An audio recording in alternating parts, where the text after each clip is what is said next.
Fox Sports. We are Baltimore. We are Ohio.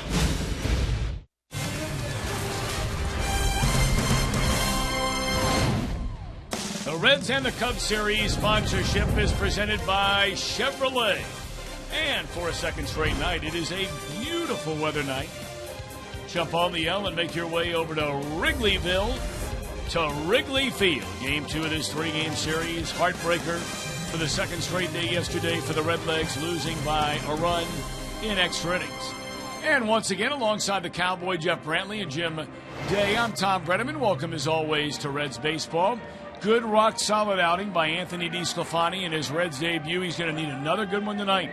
I thought he really had great command, Tom, of not only all three pitches, fastball, changeup, and slider, but I thought he had command of his emotions, and he'll need that again here tonight. Still a youngster, making his 7th start, but I tell you what, I thought he looked like a veteran in his game against the Pirates. And I say he needs a good one tonight because the fella pitching against him, his last 2 starts against the Reds, he carried a no-hitter into the 7th inning. Yeah, command was exceptional for Jake Arrieta. That was the one thing before coming to the Cubs that plagued him a bit. But I tell you, when he has pitched here at Wrigley against the Reds, he has looked as good as any pitcher in the game. Should be a good one here tonight. We know you're excited. We're looking forward to it as well. We're also looking forward to seeing Billy. Billy. Let me hear it, Cowboy. Billy. Back in the lineup. Jim Day has that, and we have the first pitch in a moment.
Crowd rolling in, and it will be a chilly night more than likely tonight. It was perfect last night. Tonight has a chance to get down there a little bit. A beautiful sunset here in the windy city of Chicago. Billy Hamilton leading off, and Jake Arrieta delivers a strike, and this one underway from Chicago's Wrigley Field. It's one of those nights, if you're on the field and you're playing, you don't think that much about it being cold. There's really no wind, but if you've got to sit, it gets a little frosty. Billy back in the lineup. He was off yesterday. He went headfirst, stealing a base on Friday night and tweaked a couple of the fingers on his left hand.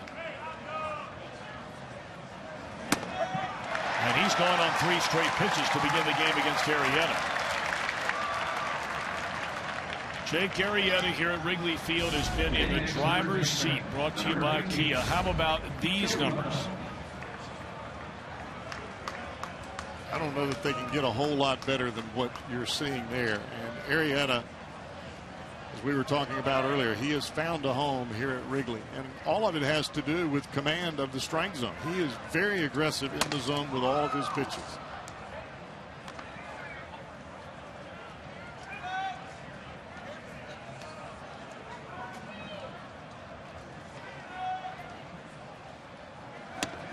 Arrieta really had a breakout season a year ago. He led the Cubs and tied his career mark with 10 wins. Came over from Baltimore July the 2nd, 2013, along with Pedro Strop. That's a good deal.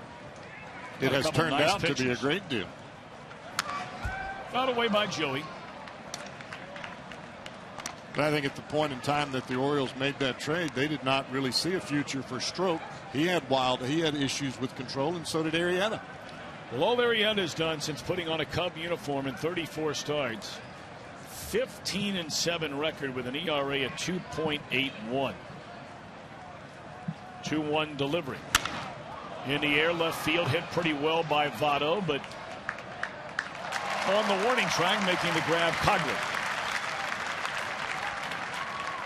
Brian Price's starting lineup presented by Meyer.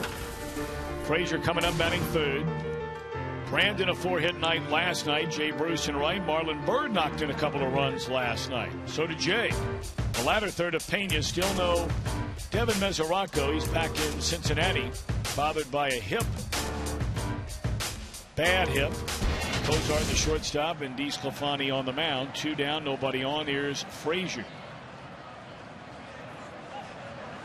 The great news about Mesoraco, they did an MRI and they don't find anything in there that's alarming, nothing structurally, anything like that that could be a long-term kind of injury. That's the great news. The bad news is you don't know when he's going to be back. Pop up to Castro, and it is a 1-2-3-9 pitch opening inning for Arrieta. DeSclafani will try and answer when we return.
First 3 games of the year, 2 against the Cardinals, 1 in Denver, very quiet. All of a sudden during this 3-game winning streak, swinging a bat. 7 home runs in the last 3 games. Of course, Mr. Soler had a pair of home runs last night, including the big one to tie it in the 8th inning off Jumbo. Cubs batting order presented by Lexus. Fowler, Rizzo, Soler. Coghlan again the cleanup hitter. Castro at short. Miguel Montero in the lineup tonight. Alcantara, the second baseman, the pitcher bats 8th. Jonathan Herrera continues to play at third base. Dexter Fowler against Anthony DeSclafani. 6 innings, 5 hits, 2 runs in his Reds debut, a no decision against the Pirates.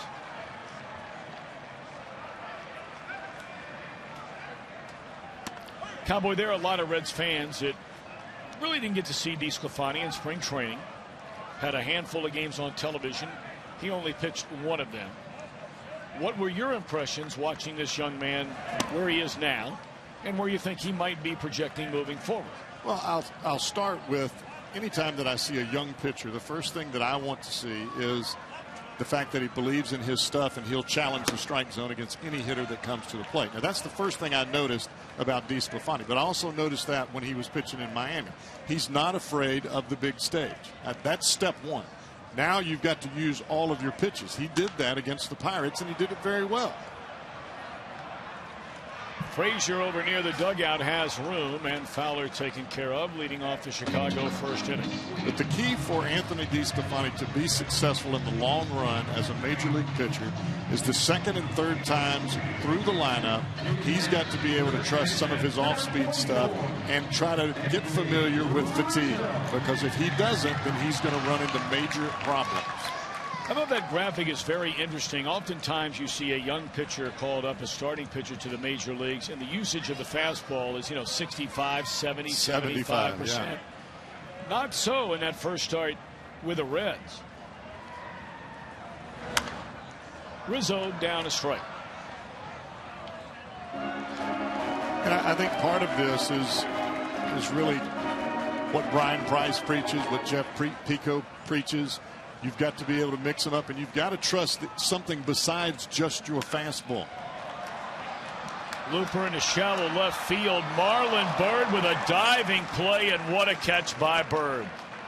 For a guy that's 38 years old, he's playing like he's 25. I mean, his defensive capabilities have blown me off the charts here in the early going. Well, he's a center fielder by trade. That tells you a lot just to start with. Well, you're right, at 38, look at this. That's one of the toughest plays to make, coming directly in on the ball or going directly back. Tough to judge, and he made that play. Made it pretty easily. He's made a number of those already the early part of this year. It's hard to believe his season is only 7 games old. Between rain delays, Reds have already played 3 extra inning games, tight games, 1-run games. 4 of the 7 have been 1-run games. Heartbreakers each of the last 2.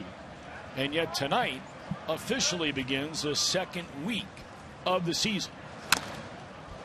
But I think if you look at the Reds in general, you can find some bright spots in what has been dismal here the last few ball games after winning the first 4. The offense is clicking. They're putting the ball in play. They're putting runs on the board, enough runs to win ball games. Now they've got to figure out, all right, what are we going to do down here in this bullpen? Because we've got to smooth this out a little bit. You're not going to have starters like we've had in the past that are going to be pitching 7 and 8 innings and then turn it over to Broxton and Chapman. That's not going to happen.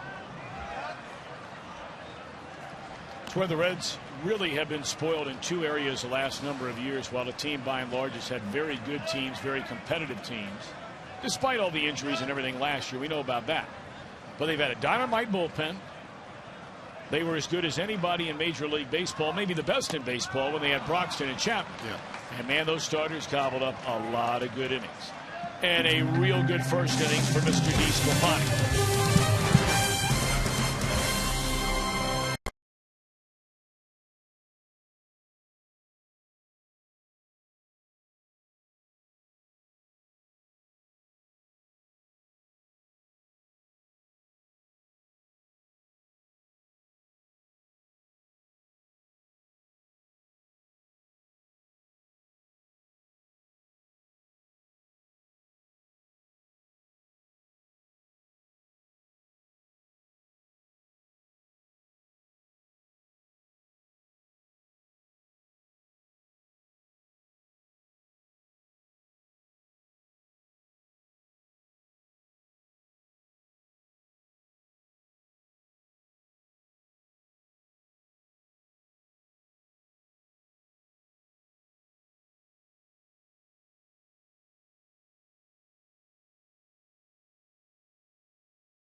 Coghlan, Fowler, Soler, left, center, and right.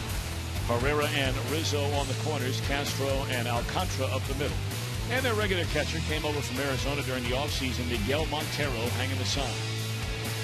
You know, we were talking about the injuries the Cubs have over at third base. Herrera starting a third straight day now. Mike Gold got hit over the weekend in the wrist. Still very tender. Tommy La Stella has been bothered by an abdominal strain, and they finally made the move, put him on the DL today. Brandon Phillips, little dribbler down to third. And the third baseman will throw him out one away. Now the Cubs brought up a relief pitcher, Zach Ruskop, who we've seen in the past. But it makes you wonder. Friday is the day. Chris Bryant, their phenom young third baseman in AAA. A target date a lot of people felt like might be his day to be called up.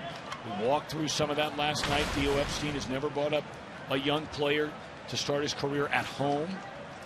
You wonder, would they do it? But because of the injury now to La Stella, are they almost forced to do it? Well, if you're a Cubs fan, you hope that they are forced to do it. I mean, I'm sure if I had season tickets to the Cubs, I'd like to see Chris Bryant playing every day. Jay Bruce. 1-1. Bruce had a couple of hits, couple of runs batted in last night. Scored a run.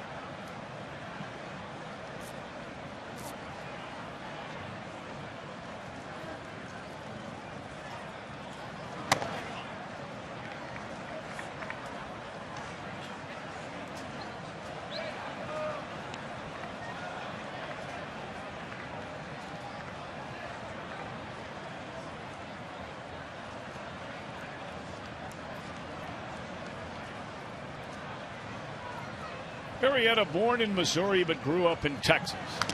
Swinging a foul ball out of play. Told you, originally selected by the Orioles in the 5th round, 2007, out of Texas Christian University.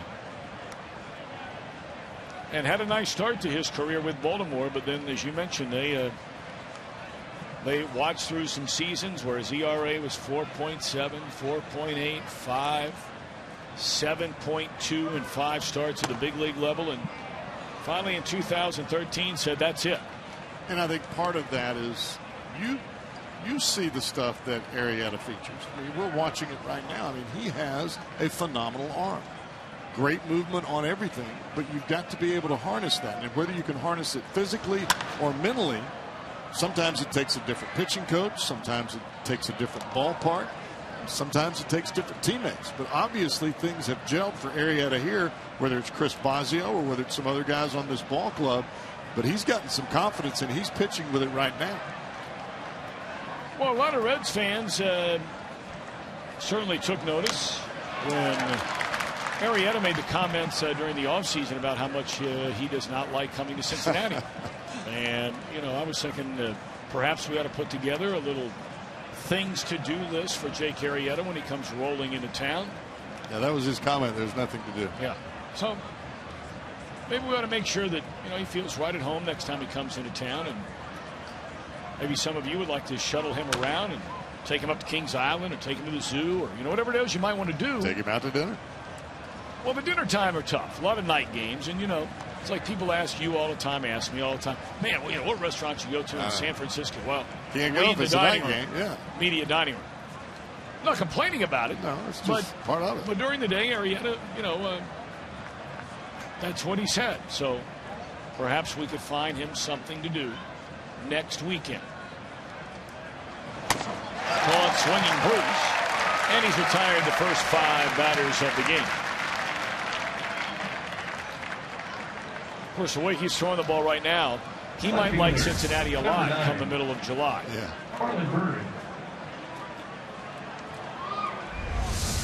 They threw awfully good in that first ball game here against the Reds. Came to Cincinnati, gave up 6 runs in a very short outing. Came back here and threw a 1-hit shutout against the Reds. So he's very comfortable in this ballpark.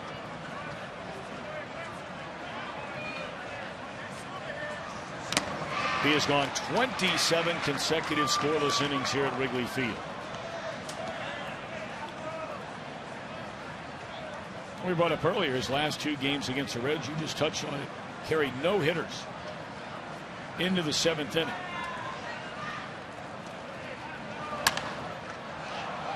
No, we brought it up last night, and you know, you're hoping you'll see it start to go back the other way tonight. The Reds have dominated this Cub team like no other over the last 7 years. But now all of a sudden the Reds have lost 4 in a row in this ballpark to this team. And they had a losing record overall to the Cubs in Wrigley Field last year.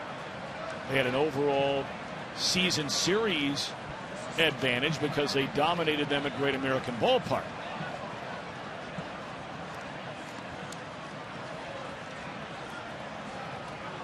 One and 2 on Marlon Byrd.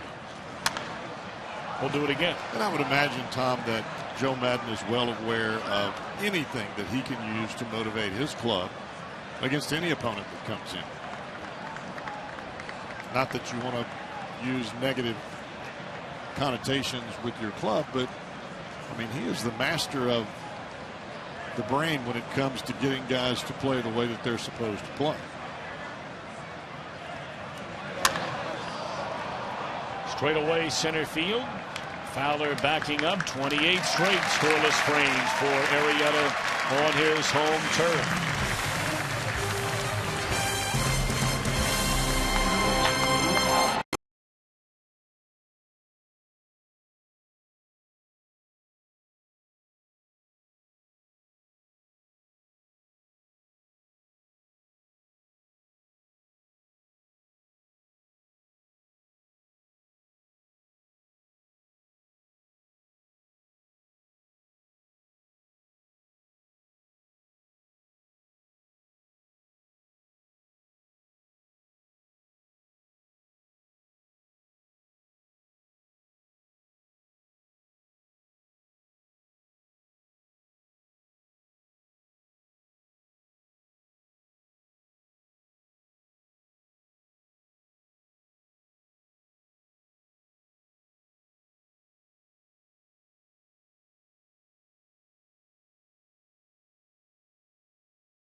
Cincinnati USA Regional Tourism Network. Stay close to CincinnatiUSA.com.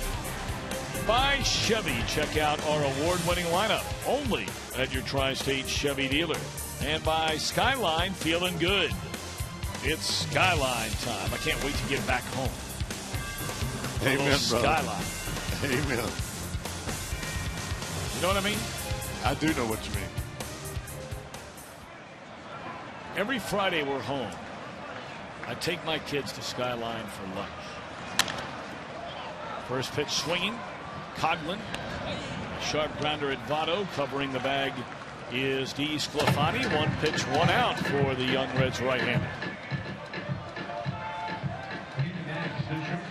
The Reds on defense presented by Ford. Pena again hanging the signs, playing for the injured Devin Mesoraco. And Billy Hamilton back in there in center field tonight. Chris Negron got the nod in the open. Bush defense has been so good. Again, Reds were the best defensive team in Major League Baseball a year ago.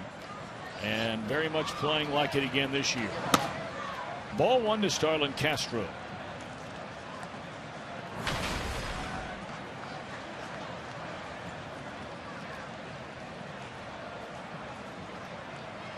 Seven of 25 to begin the season. with his 25-year-old shortstop. A home run, 4 runs batted in. 1 of 5 last night at an RBI single, capping a 3-run opening frame against Mike Leake.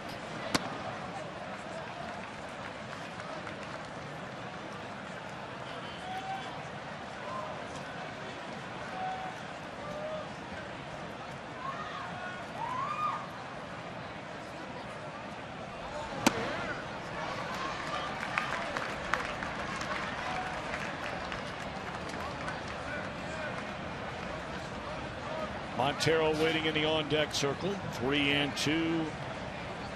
DeSclafani to Starlin Castro, and here comes the payoff pitch. He walked in first baseman and fly the team of the night.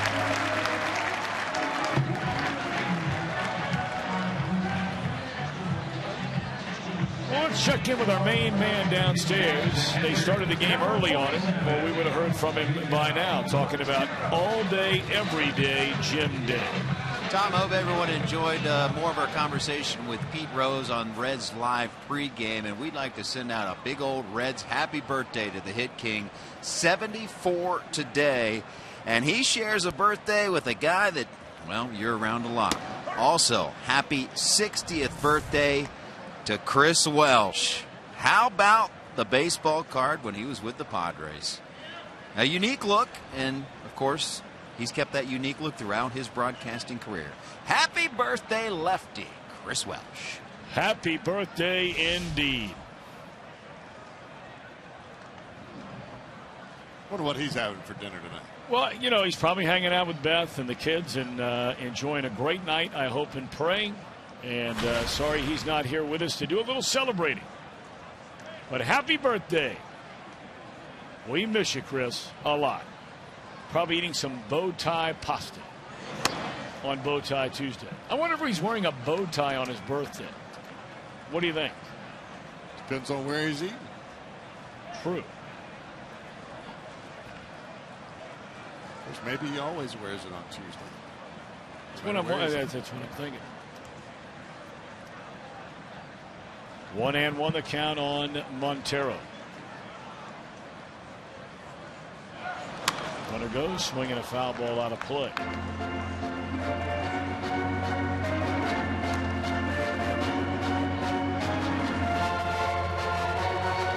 Cubs made a lot of headlines during the offseason with all the changes they've made, but perhaps none bigger than their new manager, Joe Maddon. Previously managed the Tampa Bay Rays for 9 years, led the club to their only 4 postseason appearances. Twice named the manager of the year, and went to the World Series in 2008. Now, if I understand correctly, is MLB still carrying on the investigation of a tampering charge with the Cubs and Joe Maddon? I was reading something today, and I thought that was all said and done, but evidently it's not. And for those of you wondering, you know, what would that be all about? The long and short of it is, Maddon had time left on his contract in Tampa Bay, and then all of a sudden said, I'm done. But he had an out as long as Andrew Friedman left, who was the former general manager who went to the Dodgers. He had an out if he left. And he left, that's right. And so Maddon all of a sudden decided, you know what, I'm not coming back. And he didn't have another job. And then, lo and behold, shortly thereafter, poof, the Cubs relieve Renteria of his managerial duties here, and they hired Joe Maddon. Again, the runner going, and again, it's fouled out of play by Montero. So naturally, the first question a lot of people want to know is, were they talking before he made that decision to walk away without a job? It's just like with a player. You can't, as an opponent's general manager, talk to a player on another club that might be a free agent at the end of the year and say, well, we'd love to have you on our club. You just can't do it until the papers are signed or the determination is made that you're a free agent in one category or the other. Well, there you get a look at Theo Epstein. He is the president of baseball operations for the Cubs. I enjoyed a short chat with him yesterday. Really not had much of a chance through the years, him primarily being over in the American League. Been with the Cubs now for a little while. Another hit and run. And again, a foul ball from Montero. Well, with Montero at the plate, evidently the Cubs feel as though he will make contact on a 3-2 pitch. You're running Castro at first, trying to stay out of the double play. Eighth pitch coming in his at bat.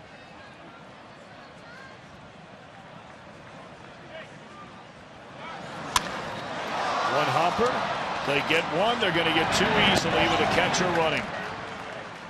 So how about that? You start the runner to stay out of a double play, and they turn the double play.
Fifth, Cubs will be in town. It's a 25-year reunion of a 1990 World Series champion Reds.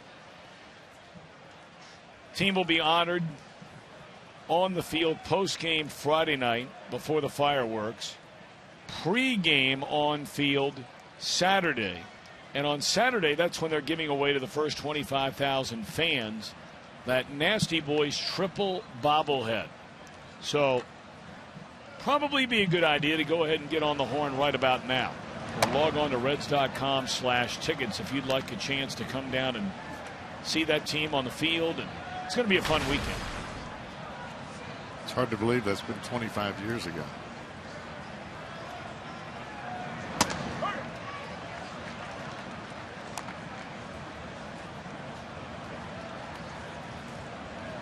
Brian Pena to be followed by Zach Costard and Anthony DeSclafani. 6 in a row retired by Arrieta to begin the game.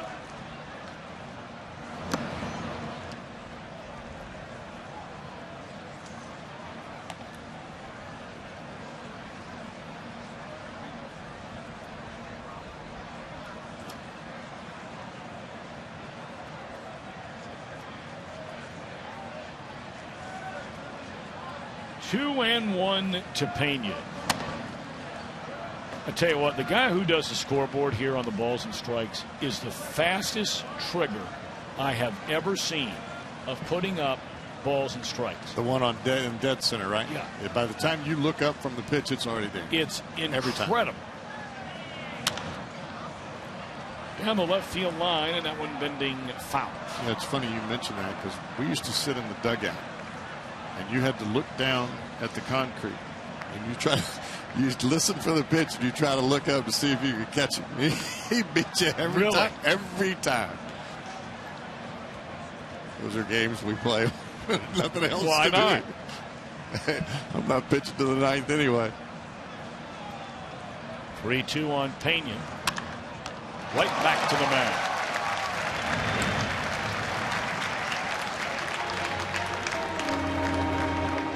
Now it's time for our IGS Bringing the Energy. How about the energy of the 2015 defending American League champions? 7-0. You go back to 1990. 6 teams have started a season 7-0, including the world champion Reds. Rangers did not get to the World Series. Who was that one in 2003? I couldn't catch what team that was. The Giants did not. They got upset in the opening round that year.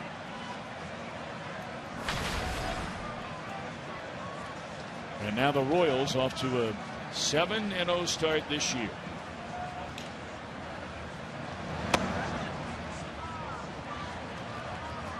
That 03 Giants team was a shocker. It did not get to the World Series that year. They had gone to the World Series in 2002. 7-game loss to the Angels. And then in 03, they were the best team in the National League during the regular year. And they were swamped by the Florida Marlins in the division series. And, of course, all that culminated with an LCS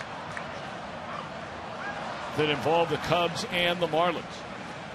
A 7-game thriller where the Marlins were down in the series 3-1. Josh Beckett winning the finale in Florida, and the Marlins coming here to Wrigley Field to beat Pryor and Wood. On the ground right side. 2 away in the inning, and 8 straight retired by Arrieta. Arrieta is so difficult to center up, Tom.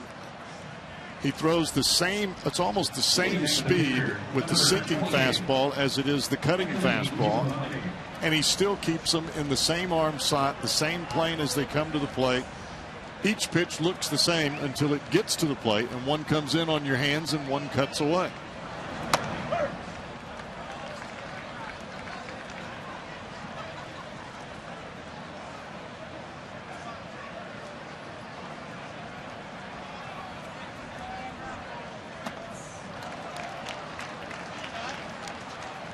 Watch Arrieta on the mound. He doesn't have that typical big wind up, the big step back, hands over the head. He almost looks like he's pitching out of the stretch from every pitch. David Price, very similar in the way that he throws the ball out of the wind up.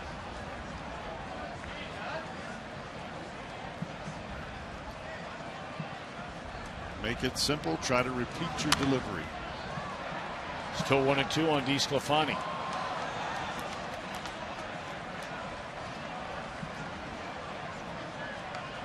Boy, we've been blessed with some beautiful weather here in Chicago these first 2 nights. Hopefully more of the same tomorrow night. Another night game. Even on getaway day. Getaway day for the Reds, not the Cubs. I don't know that I've ever had 3 consecutive night games here. I don't know if you were on the trip last year. We did it last year. Last year in September. All night games? All 3. The last, what is it? Was the last one a Sunday night game? No, we played just like this. Monday, Tuesday, Wednesday. 9 in a row retired by Arrieta. We're scoreless after 2.5.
opening day, we've been talking about this massive renovation project of Wrigley Field, and it has not gone without disruption. And in fact, opening day here at Wrigley was a nightmare because they took away some of the public bathrooms, and it was, what can I say, it was a disaster on opening day. There were lines clear down the concourse, hundreds of people in line.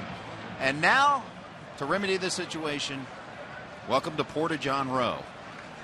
You go down the third base line on the main concourse, you will find a bunch of Porta-Johns to alleviate the situation. Now, the Cubs and the Cardinals were rained out in Game 2, and many speculated that they called that game early due in part to not being ready for restroom facilities. But they are now. They're Porta-Johns, but it is what it is at this point. Yeah, it was really, really ugly here that night. People waiting in line to go to the bathroom, as you mentioned, John, Jimbo, for as long as 45 minutes to an hour.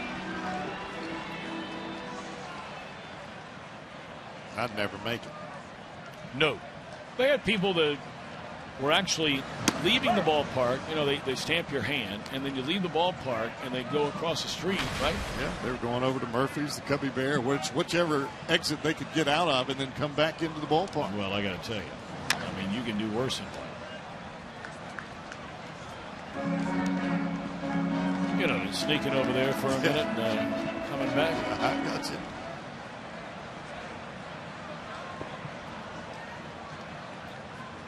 Oh, and to the count on the pitcher Arrieta. And yes, he bats in the 8th spot, and he's still alive, barely fouling. Oh, no, he did not. That was a swing and a miss. He just popped out of Pena's glove.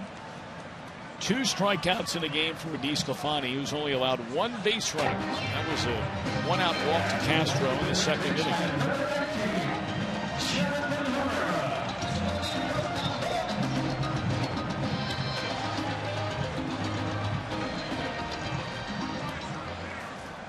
That's that Latin music as Herrera walks to the plate, where the players now can actually have their own music as they come to the plate with the sound system Jim talked about last night.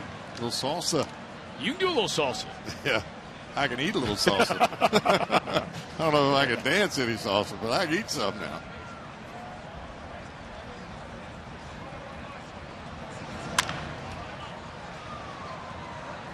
Phillips will throw out Herrera. Oh, come on. I can see you and Ashley doing a little salsa, a little merengue. 2-step.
The Reds here in the 4th inning, and that is Billy Hamilton. You think the Cubs liked him as a rookie last year? Probably not much.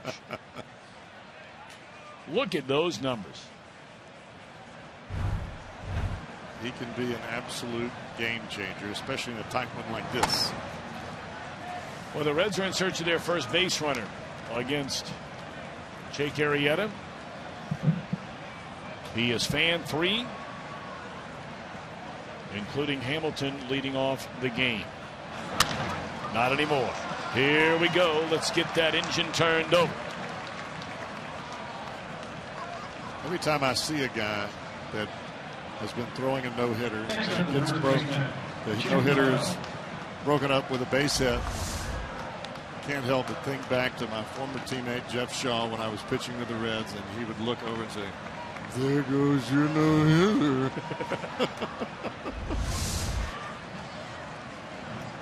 You just can't help it. If I'm not mistaken, Jeff Shaw is the pride of Washington Courthouse, Ohio. That is correct. Still makes his home up there. Hamilton running on the first pitch, and there is no chance. He is a perfect 8 for 8 to begin this season. That's one if you're Montero, just stick it in your hip pocket. Yeah, Arrieta does not slide step to the plate. He's got that big leg kick regardless of who's in first. And you're right. Montero should have probably just flipped that one right on back out to Jake. Castro playing right behind Hamilton out at second base. And don't be surprised if Billy gets a look at time or two if he's heading for third here shortly. He is a much more patient base stealer this year than his rookie year. Frequently would run a lot of times on the first pitch. Now he did right there, but not so much this year. He's taking shorter leads, but he's almost got a walking lead. He continues to move, and I think it's giving him better jumps, but it's also allowing him not to have to worry so much about where he's leaving, but concentrating on where he's going. In other words, not worrying about getting picked on. And all the energy of diving back all the time. I mean, go out in your backyard and just start diving into something for about 4, 5, 7 times. 2-1 on Votto.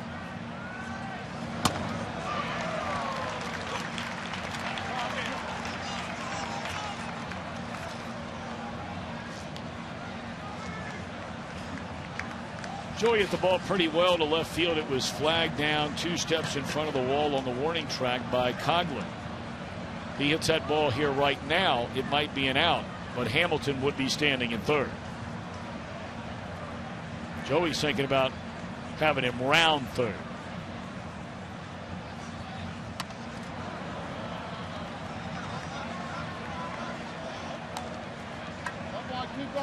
Well, at this point, if you're a Reds batter, you're just trying to get some semblance of a comfortability factor against Arrieta. Right now, Arrieta is on his game.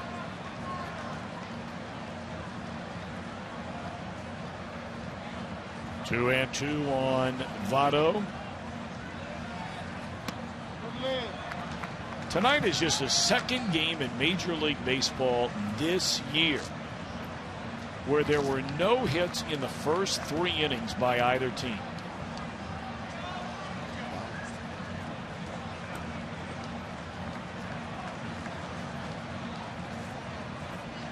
Three and 2 to Joey Votto.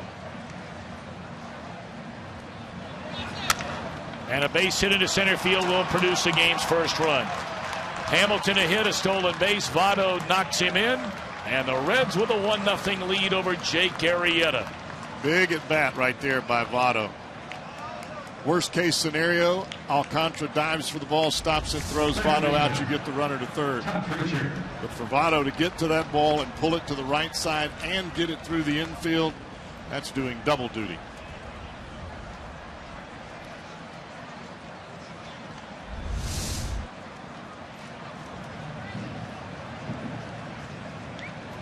Now, Votto by no means is known as a base stealer, but the bottom line is he is 2 out of 2 so far this year.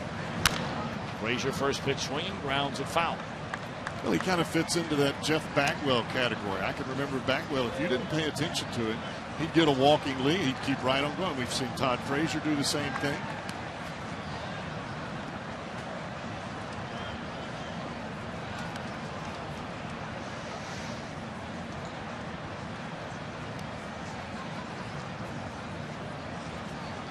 Frazier popped up to Castro's first time up. And he rolls one to Castro this time. There's one, and they will not double up Frazier. One away in the inning.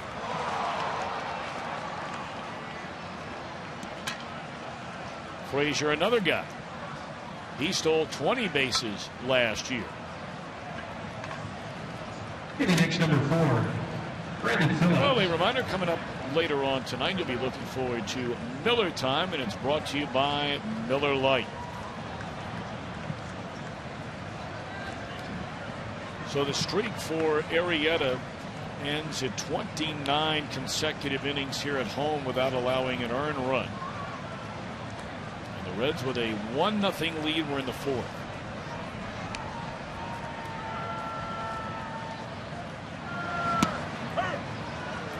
If I'm not mistaken, that's the first time the Reds have scored off of Arrieta in this ballpark ever.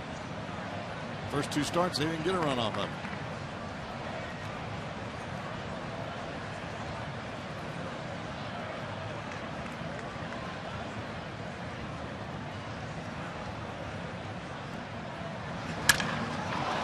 That ball drilled into left center field by Phillips.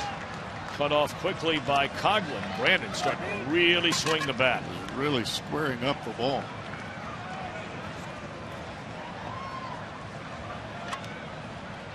Next up, the right fielder, Jay Bruce. Fastball up and out over the plate. You can see it right at the mask of Montero. Sometimes with a guy throwing hard, Tom, a right-handed batter, where that ball was positioned, you pop it up because you pull off of it just a bit. Phillips stayed right on it. Frazier in scoring position after the base hit by Brandon. And here's Jay Bruce, who struck out his first time up.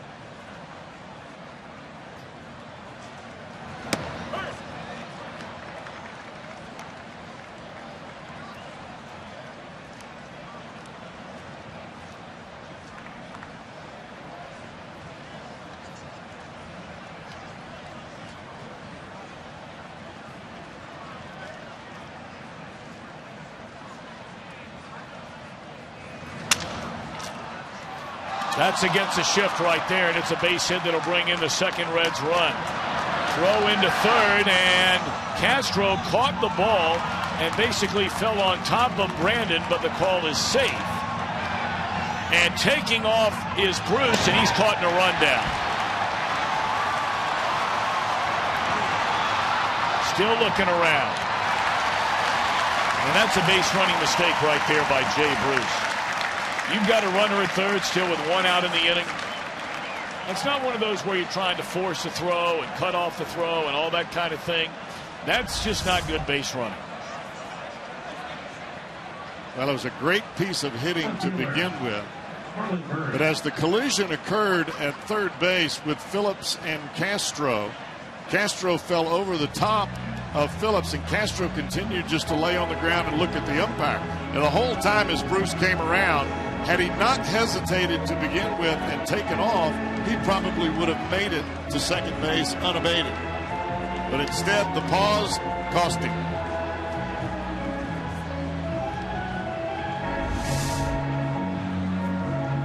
And down over at third base is Brandon Phillips. I almost wonder if he took a knee to the side, like knocking the air out of him, it looks something like like he's that. having a tough time breathing. Oh, yeah. Right in the kidney. Caught him right in the back with the knee.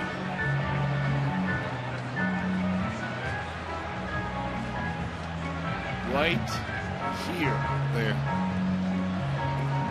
Well,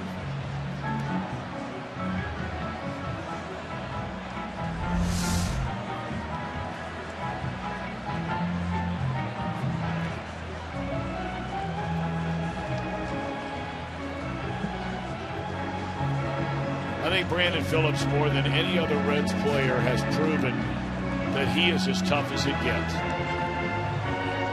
There might be people that like Phillips. There might be some that don't, with all the flash you get. But one thing that can never be denied about this guy, he has played hurt and played hurt frequently. I think you're right, Tom. I think it got him in the lower back. When that knee came down from Castro, I think the contact was much worse than what it looked like. Because even when Brandon got up, it looked like he was staggering a bit to try to straighten up. You take a knee right in the small of the back, you'll spasm up in a hurry. You don't normally see Brandon shaking his head or any of that. And that's really right in the kidney right there in that area. Right in that low back. Yep. More to the side than directly on the back. And the problem with it is you feel it down in your hip. You feel it up along the back, but it's hard to breathe. You can't take a breath. And that in itself automatically puts that anxiety and that fear in your head like, I can't get my breath. Well, he is not coming out of this game. RBI single by Bruce, and the Reds lead 2-0. They have Brandon at third, but after the base running tag of Bruce, there are 2 away in the inning rather than just 1 out and runners on the corner. Marlon Byrd, a base hit into left field. Phillips will score to make it 3-0 Reds.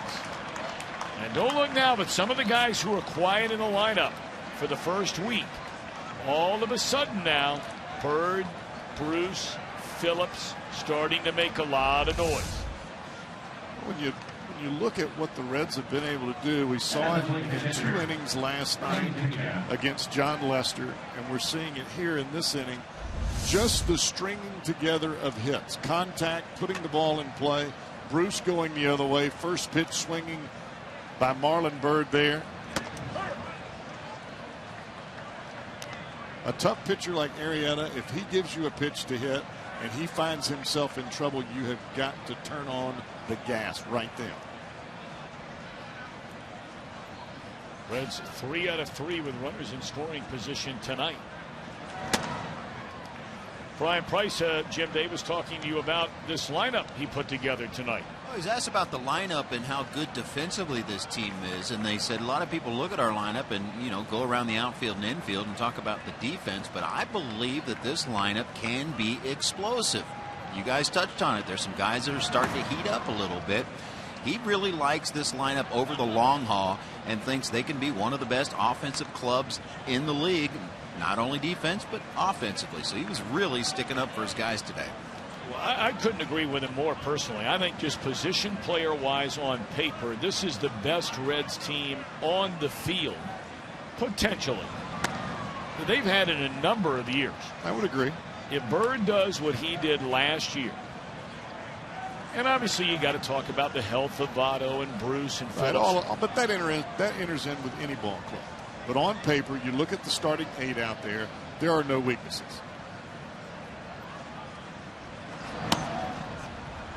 And all of a sudden, Arrieta looks quite human. He is having a rough go of it. Cozart will bat with 2 on. I mean, imagine if all of a sudden they don't get Bruce caught down that rundown. You're looking now at the bases loaded, 1 out, and leading 3-0 in this game.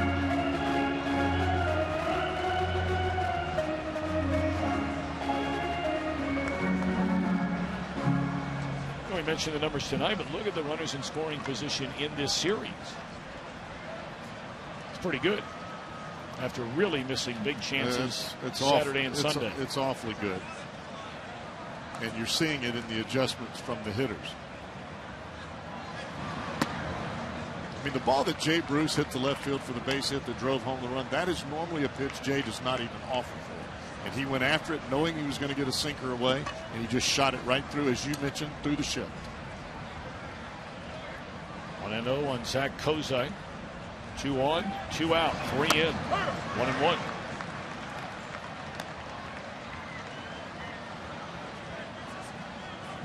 Now, granted, Jay didn't smoke that ball into left field, but when they've got every infielder over on the right field side of second, you just make contact. That's exactly what he did. It's a great piece of hitting. You know, everybody talks about, bunting, and Bruce has said from time to time he might think about it. If he just does that right there once or twice a week, there won't be as much shifting going on with Jay Bruce. Not talking about bunting, just talking about a little ground ball through the hole against a shift into left field for a hit. And I know that he has worked on that constantly during batting practice. You think in your mind, okay, well, that would be an easy thing to do. No, it's really not. Shallow center field. Fowler coming to get it. 8 men bat. 3 of them score. Arrieta, human after all.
Meyer.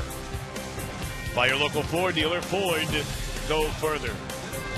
And by Cincinnati Children's Hospital, ranking 3rd in the country on the U.S. News and World Report's best children's hospitals in America. Beautiful look at downtown Chicago. Why not follow the Reds all season long with MLB At Bat? The #1 app for live baseball. Get MLB.com At Bat for your smartphone or tablet. Watch your Redlegs wherever you may be.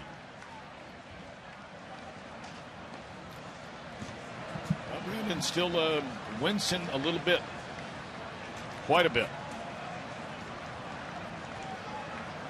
But he's in there and ready to play second base. And you can see him, he's shaking his head almost as though he got hit in the head, but the contact looked like it was down around the lower back. But we're speculating on it. Yeah, we are. Now, Mike Leake was given a pair of 3-run leads in the game yesterday. 3-0 top of the first, scored 3 to the Cubs in the bottom of the first. And the Reds got him a 6-3 lead, and he only allowed 1 more run. So now Mr. DeSclafani has been spotted to a 3-0 lead as we begin the bottom of the 4th. He is not allowed a hit. Only 1 base runner.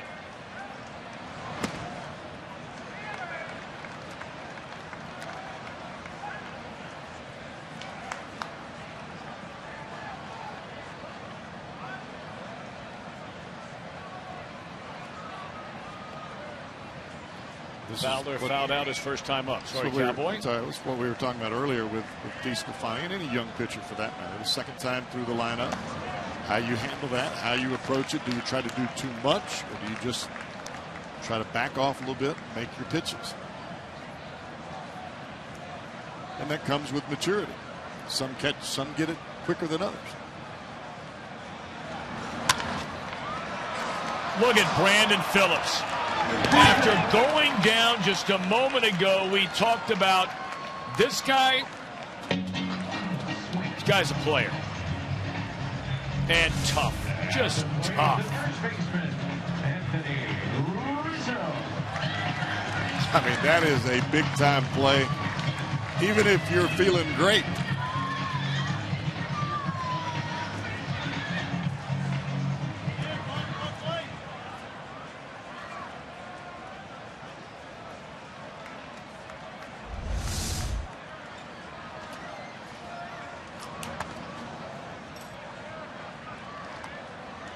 Reds shift around a little bit with Rizzo at the plate this time around, pulling Phillips towards Votto over there at the right field line. Cozart up the middle.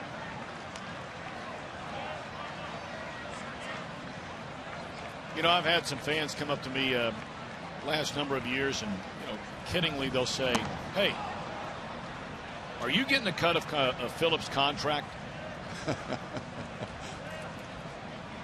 And you know what? I look at him and I say, now obviously you're kidding, and we'll laugh about it.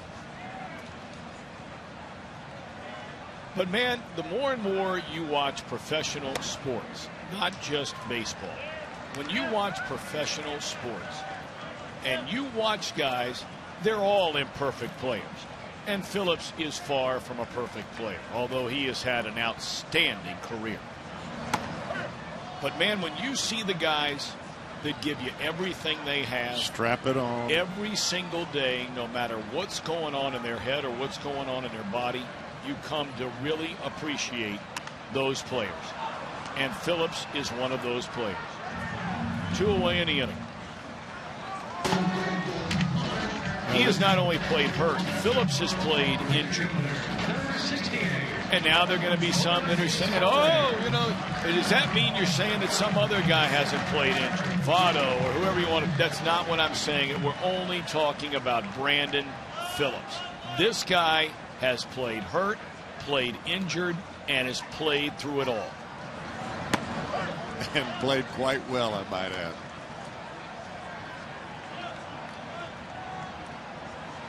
I wish I was getting some of this out. And if he were to ever offer, we could find a lot of charities that would really feel like they hit the lottery.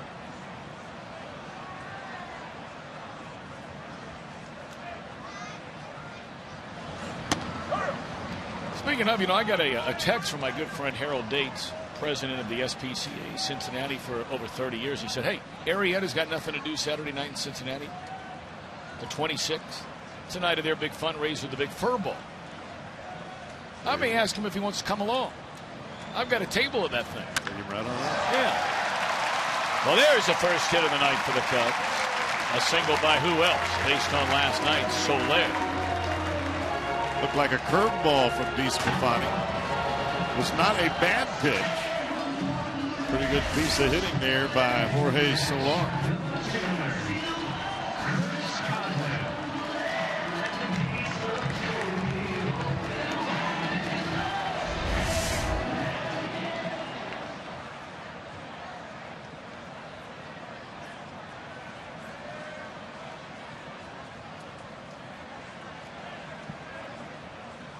Only one batter in the game has DeSclafani had to pitch out of the stretch.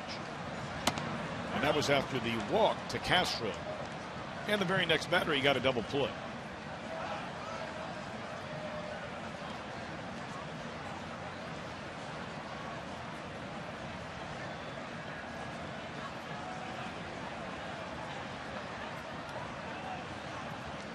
Oh, and one on Coghlan. He bounced out sharply to Votto his first time up. A ball and a strike. Right now for Chris Coghlan, he's not missing too many fastballs.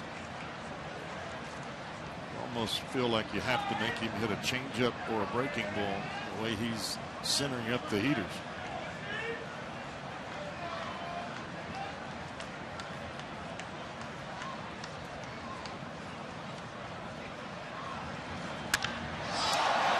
Ball hit well to straightaway center field, but you're going to have to shoot it out of a cannon to get it to center field tonight. One hit, one left. Nice work by DeSclafani.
Show.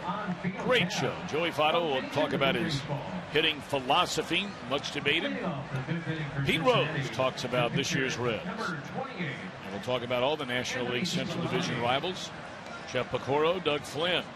Tomorrow night at 6, Reds Weekly, right here on Fox Sports Ohio. A couple of Lexington, Kentucky guys hosting that show. Pick and our buddy Doug Flynn. Oh, they were hurting when the Big Blue got chopped down by Kaminsky and the Badgers. The glue was hurting. I mean, they were in pain, brother. I get it. When your team goes down, your alma mater goes down. We've all been there. That ball's hit hard by DeStefani. Look what I found out there on the mound. One away.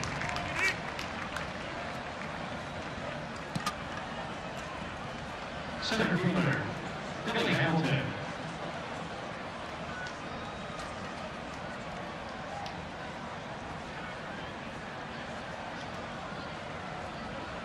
Arrieta retired the first 9. Billy Hamilton led off the 4th with a base hit, stole second, scored on a single by Votto. The first of 3 runs, 5 hits in the Reds' 4th inning.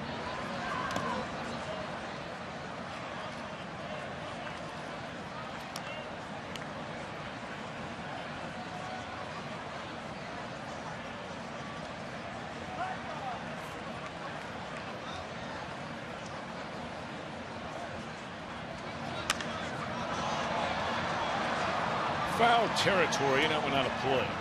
1-1 on Billy Hamilton.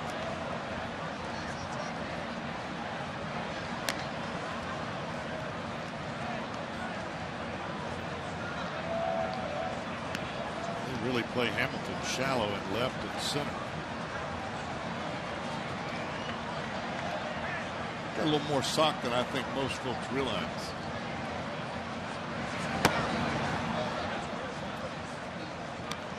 Play Hamilton center short, you may be able to cut off those line drives. If that ball gets by you, that's an inside the Parker. You forget it. Might as well not even go get it.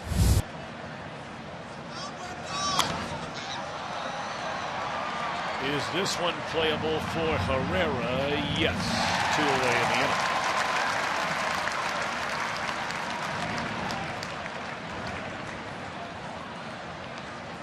Another night game tomorrow. We invite all of you to be with us again. Invite your friends along. Reds Live gets underway at 7:30. Our game coverage 8 Eastern Time. Jason Marquis against the former Red Travis Wood. Off day for the Reds on Thursday. They will fly down to St. Louis after the game tomorrow night. 3 games over the weekend. The trio of Cueto, Bailey, Leak in St. Louis against Waka, Martinez, and Wainwright.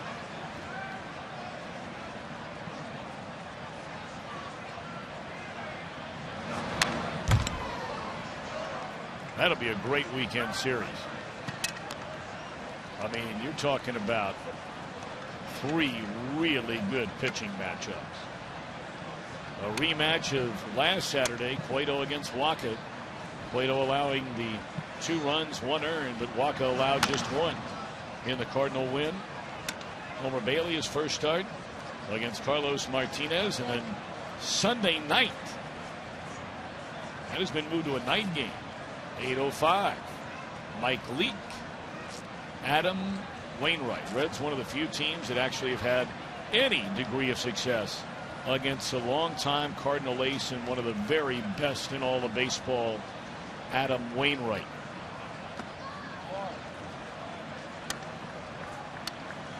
I was reading a story about him the other day, and the number of innings this guy has logged over the last 8 years with all the trips to the LCS, the World Series, year after year after year. It's just beyond belief.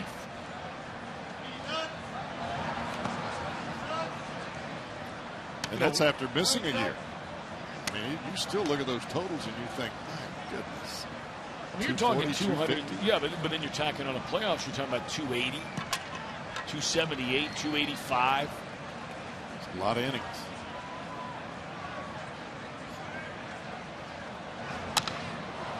Votto hammers one down the right field line. It will go to the wall. Votto had a triple last night. And he's digging hard and slams on the brakes.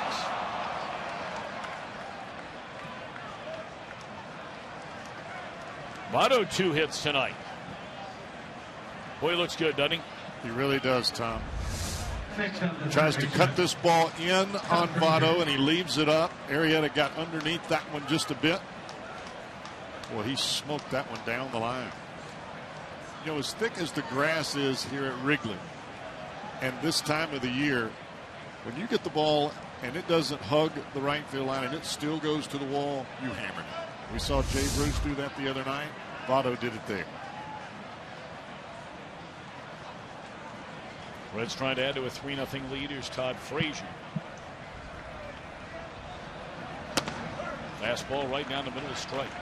Frazier 0 for 2. Reached on a fielder's choice, scored a run in the 3-run fourth.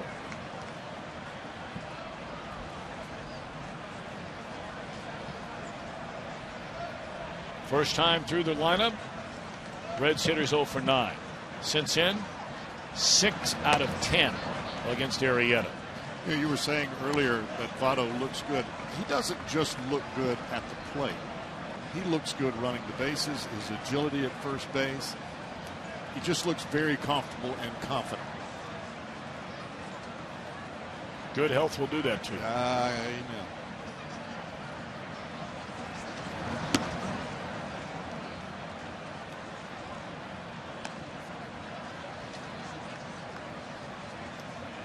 That really cracks me up about you playing that game with a scoreboard guy. Because, I mean, every time I look up to check the count, it's if you try it, if you just look at your book, you watch the pitch, and you try to look up, he beats you every time.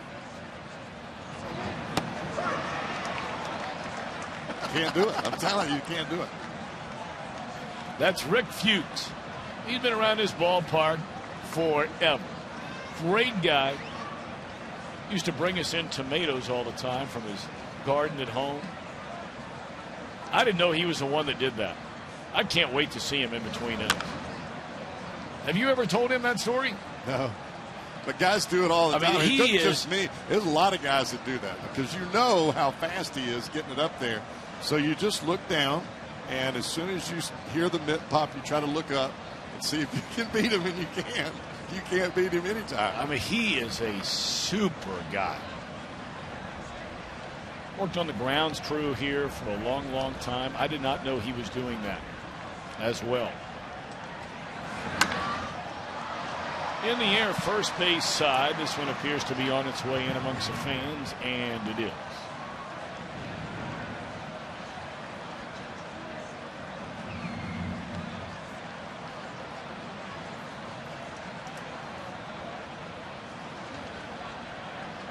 Jim Day, I look down at the on-deck circle. Brandon Phillips is supposed to be standing there. He's not.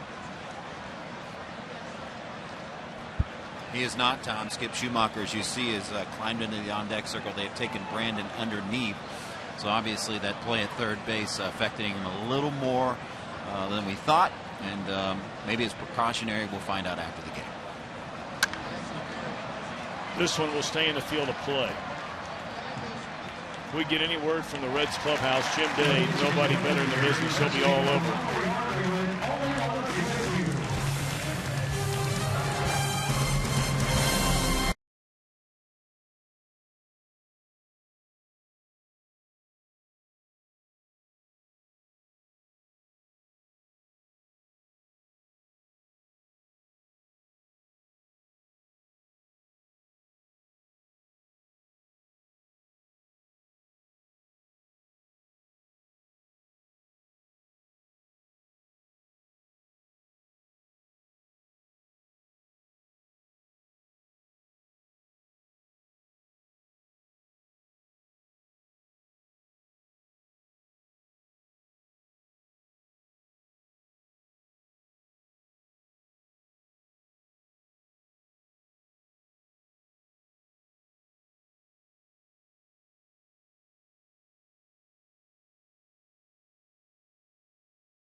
Wrigley Field. Reds lead the Cubbies 3-0. Chicago bats here in the bottom of the 5th.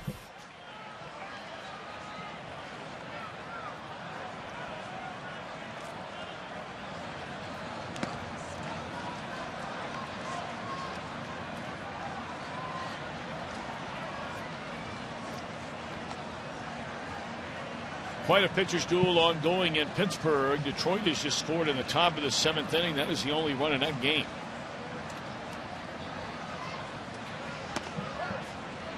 Pirates played their home opener yesterday and beat the Tigers. Garrett Cole, right? They beat very talented right-hander Anibal Sanchez.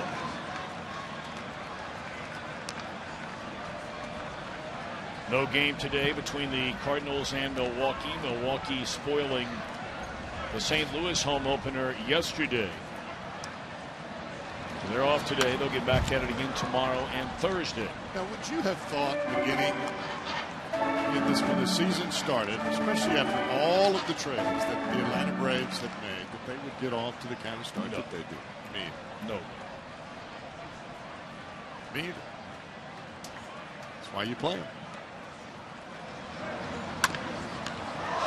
How about that? Loses a glove and still throws out Starlin Castro. Anthony DeSclafani now on a treasure hunt to find that glove. Now, you cannot throw your glove at the ball, but if your glove is knocked off in your attempt to catch the ball, you can still make the play, and DeSclafani does. Well, he had great presence of mind about him to find that baseball, did he not? What's crazy about that, Tom, is when you have to throw without your glove, it's an awfully funny feeling, especially for a pitcher. You feel like you're naked with your left hand. I could be wrong, but you might see that a time or two the rest of tonight and early tomorrow morning. I would say so. That was a pretty good play. Remember Jose Rijo used to make those plays all the time. And you'll see pitchers in the outfield when they're shagging fly balls, they'll catch them behind their back. But that's not live action. No. What a play. And really what an outing this young man is putting together. Now we're still, only a little more midway through.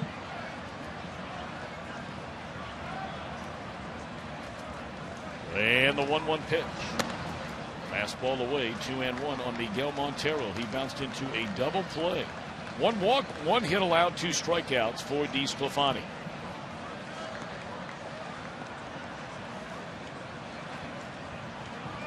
New Jersey born and raised is DeSclafani. Pitched collegiately at Florida. 3-1.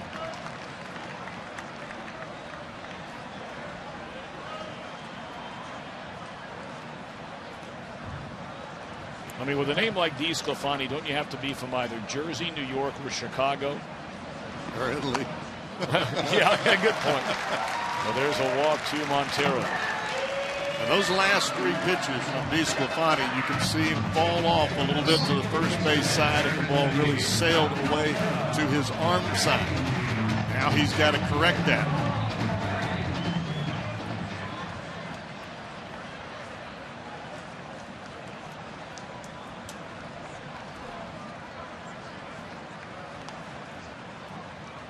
Alcantara bounced out to Brandon Phillips, his only time up.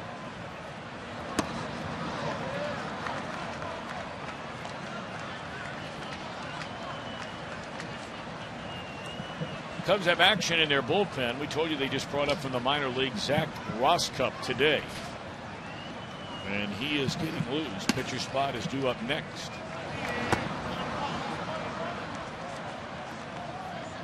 That's the pitch right there that Badenhop got ahead of. Strike 1 and strike 2 against his same batter last night with the bases loaded. And then they threw an 0-2 fastball on the inside corner, and that proved to be the game winner on the single to center.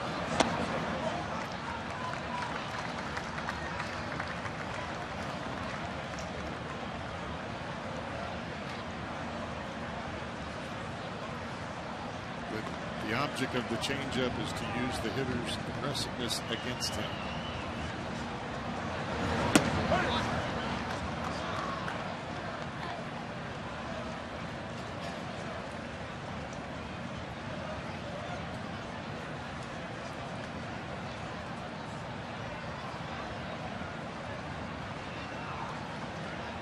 2-2 on Alcantara. On swinging. Elevated the fastball there for his third strikeout tonight.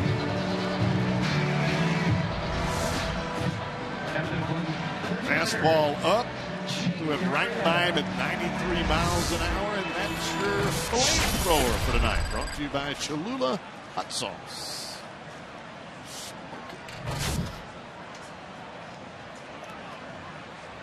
They're going to let Arrieta bat with 2 away and 1 on. Are you a big hot sauce guy? My son puts hot sauce on everything. It depends on what it's on. Now, if I'm having chicken wings. What about ribs? Well, not on ribs. Now, I like it on turnip greens or collards, or sometimes on black-eyed peas or field peas. Just depends on where I'm at and who's cooking. So you like a little bit of the hot sauce, and you like Old Spice in your hair. Isn't that what you said last year? No. Yes, you did. Old Spice. Yes, you did. You said that last year. I said my dad. No, you borrowed your dad, and you put it in your hair. You are killing me. Own up. Come on. I did.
Living Major League Baseball players. Go to MLB.com/franchise4 to cast your ballots. Winners will be revealed during the All-Star Game July 14th on Fox. And here is the list for Cincinnati.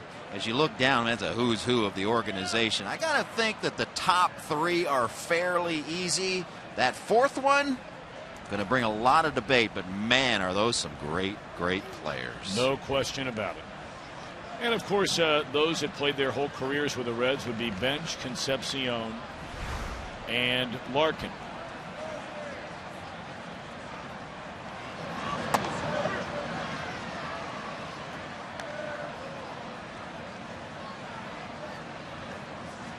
Schumacher filling in for Phillips, and as soon as we hear anything, if we hear anything from the Reds clubhouse, Jim Day will share it with you.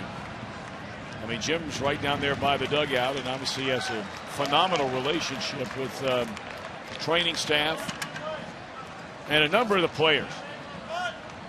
Well, if indeed it was a back issue, collision with the back as we thought we saw earlier, you may get through 1 inning, but because of how cool it is here in this ballpark, just the standing around and lack of activity when you're on the defensive side, even though Brandon was diving after one of those balls, it tends to tighten up. Jayless, a fly ball into center field, quickly 2 away here in the Red 6.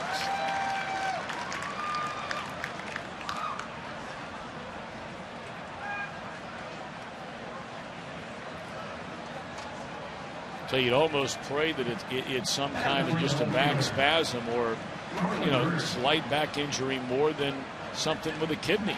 I mean, you saw the name on the list a moment ago, Eric Davis. Made a diving catch, of course, in the 1990 World Series. Wound up in the hospital for a week with a lacerated kidney.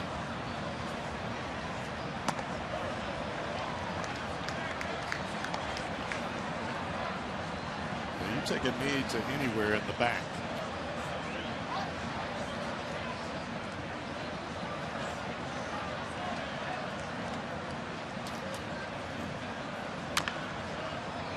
Bird had a big hit in that 3-run fourth inning. Drove in the final run of it.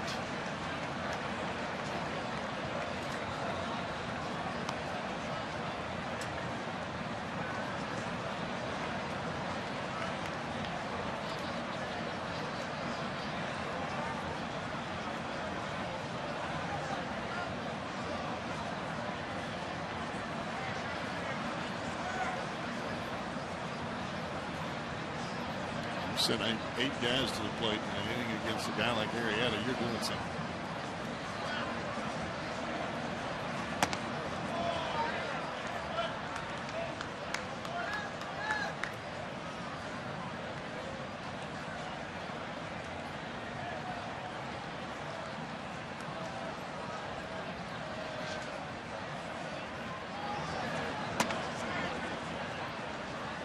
You brought up a team on the positive that's off to quite a start this year. On the flip side, stumbling out of the gates, the team that virtually everybody is picking to win the NL pennant, the Washington Nationals, and they are giving it up in a big way again tonight, giving up 8 runs in Boston. Bird gone swinging. Head for the bottom of the 6th. Reds still with a 3-0 lead.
It may not be reproduced or retransmitted in any form, and the accounts and descriptions of this game may not be disseminated without the express written consent of the Cincinnati Reds.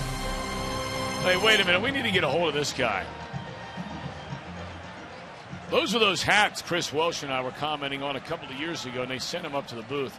Those things, on a night like tonight, doesn't get any better. Looks good, and you're feeling good. Cowboy, you would look great in one of those. If you would just step away from your standard fare, that would be the beret. Does this part under here, does that have like a little snap to keep it underneath your chin, or is it? Yes, little Velcro thing there. I got you. Kind of like a football chin strap. See, for people who don't know, Cowboy wears a lot of berets, and they don't have them. So that's why you didn't know what that was. Did you say berets? Oh, that'd look real good. Boots and berets. That's going to be my new theme song. 2-2. 9-1-2 in the batting order. Chris Welsh will love that hat. Looks great with a bow tie. Swung on and fouled out of play. Herrera only one at bat in the game. DeSclafani's second start now is a Red. First one, 6 innings, 5 hits, 2 runs, no decision. A game the Reds won over the Pirates, the 3rd game of the year. But he's been even better than that tonight. Now 5 1/3 innings of 1-hit shutout baseball. I think you're seeing a lot of confidence in the changeup for DeSclafani. He has always had great confidence in the breaking ball and the fastball, but the changeup is really allowing him to get a feel for pitching. Hurry the hitter up with the fastball and then take it away from him with the changeup.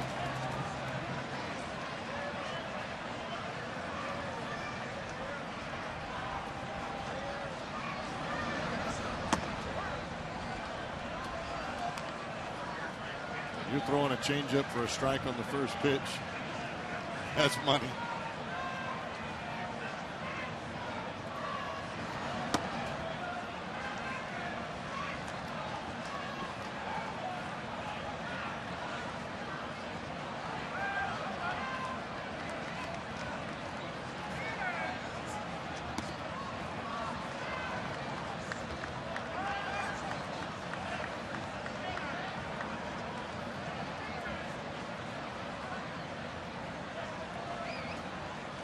Two and one on Fowler. And a jam shot roller. Schumacher unable to get there. That'll be an infield hit for Fowler.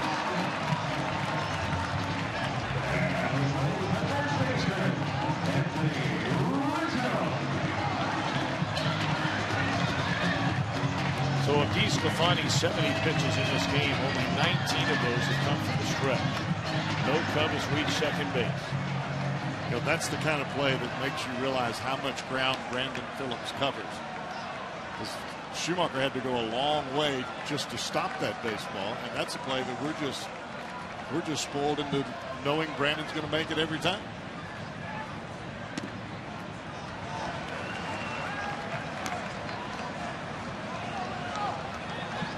Now you're getting into the very meat of this Cub batting order, and it is the 3rd time through the lineup for DeSclafani.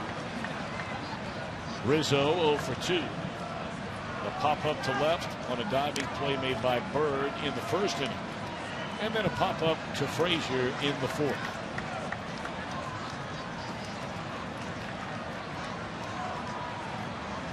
Fowler a big lead over there. He has 1 steal and 1 attempt in this young season.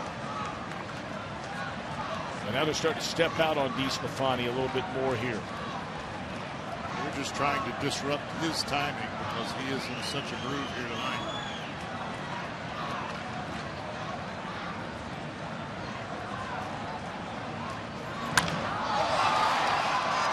Hamilton to his right, 2 out. That's a big out. 1 more to go here in the inning.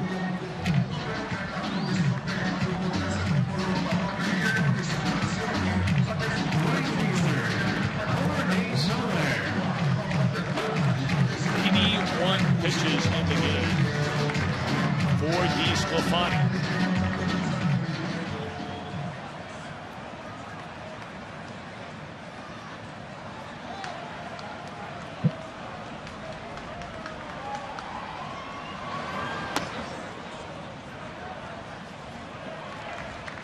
Struck out on the breaking ball in his initial at bat.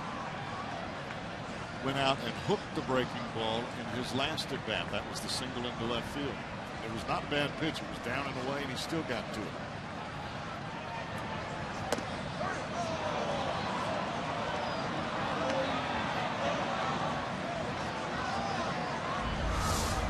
Sinker right on the inside corner, right at the bottom of the strike zone. That is a pitcher's pitch extraordinaire.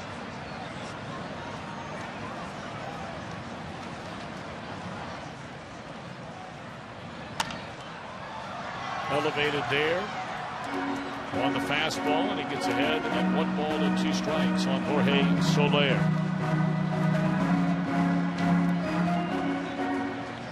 Tom, when you watch Soler stand at the plate, as a pitcher, you see all of this space in here, and you think, boy, I can really get the ball out here, and he'll never reach it. That's the ball he hammers. That ball was right on his knuckles. You could see him really close up. He creates that space in his initial stance, but as you start to deliver the ball to the plate, that front shoulder closes, and he gets right on top of the dish. Broke his back.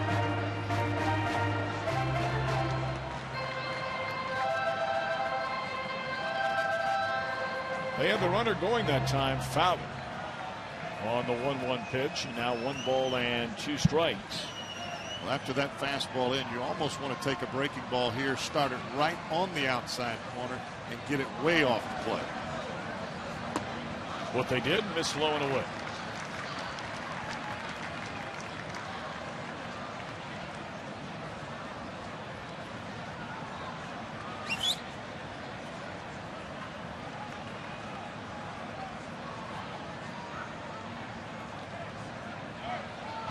Runner going again, throw to second base, and oh, that was close.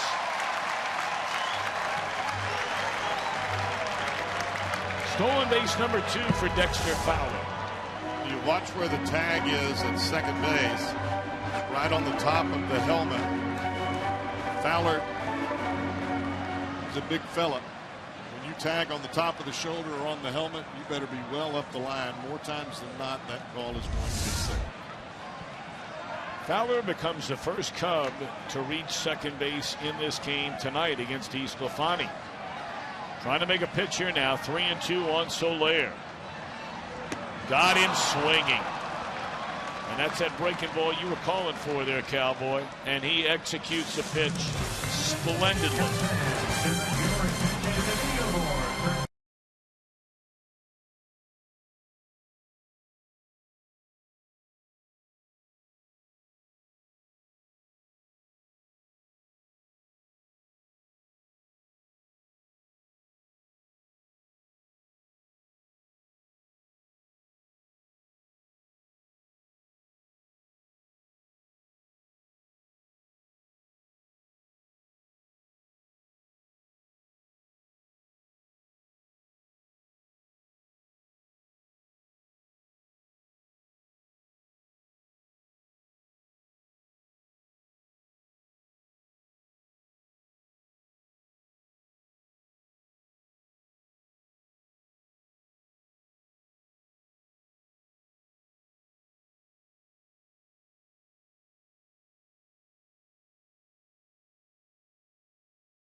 A 25-year reunion of a 1990 World Series champions. Of course, they'll be honored after the game Friday, just before the traditional Friday fireworks. It's all brought to you by Frisch's Big Boy. 513-381-REDS or log on to Reds.com.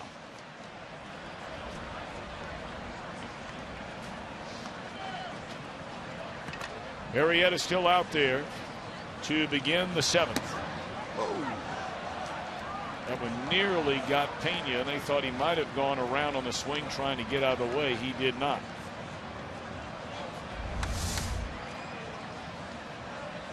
That's a heat seeker right there. Ball starts in the middle of the plate and is just heading towards that back leg.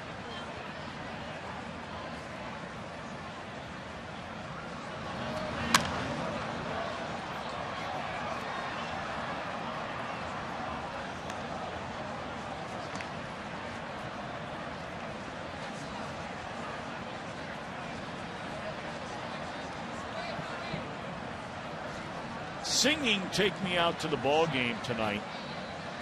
I just ran into him in the hallway, and the years that I was an announcer for the Cubs, I got to know so many of the former Cubs and the former Cub greats and the not so greats. I mean, got to know a lot of really, really cool guys. And when I say this name, Reds fans are going to cringe. That is Milt Pappas, 75 years old. And I say cringe, not because he did anything to hurt anybody. I mean, he's thrown a no-hitter. He was a 3-time All-Star when he first came to the big leagues with the Baltimore Orioles, and the Reds thought, well, we're going to trade Frank Robinson. And the main piece of that trade coming back to the Reds was Milt Pappas. And, of course, Pappas was not nearly the pitcher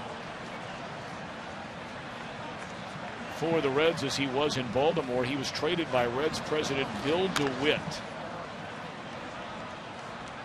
And the outrage from the Cincinnati fans over the deal made it very difficult for Pappas to adjust to pitching in Cincinnati.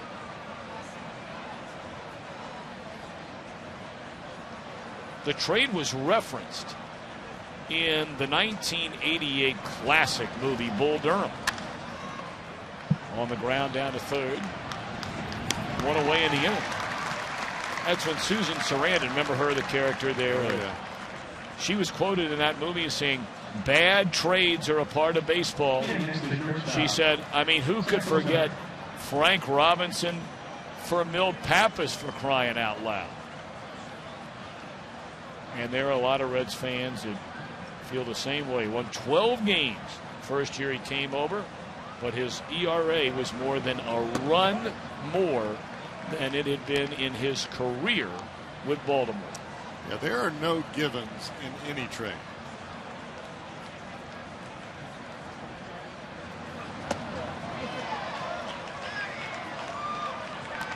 Sometimes they work out great for both ball clubs. Sometimes they're a little off balance. But, you know, it's too bad, though. I mean, you understand the fans being upset about, you know, trading Robinson. But that wasn't Pappas' fault. Diving attempt out there at left center field, unable to get it is Coughlin. And sliding in with a double and one out here in the inning is Kozar.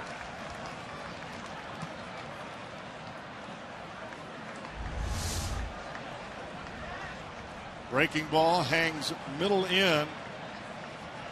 Kozar just stays on it. And to bring the pitcher, Anthony Nislamani.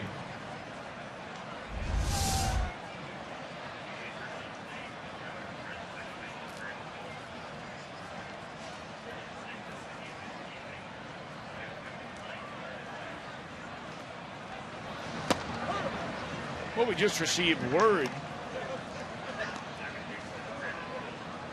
from the Reds clubhouse that Brandon Phillips left because of lightheadedness. So I don't know, maybe somewhere in that collision he took, you know, a shot to the head or wherever it was. Maybe it just may have just been a whiplash effect with Castro landing on top of him. Right. So he looked like he was shaking his head kind of back and forth like he was trying to clear the cobwebs when he went out defensively. And he was a little wobbly when he got to his feet. But we couldn't tell if it was his back or what the matter.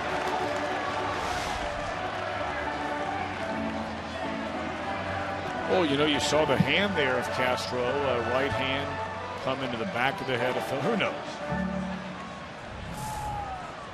Hopefully it's something that is not a concussion and maybe a good night's sleep. Hopefully he'll be all right. It is a night game, as we mentioned earlier, again here tomorrow night. 3 of those in a row. Stefani, good eye there. They have a left-hander getting loose in their bullpen.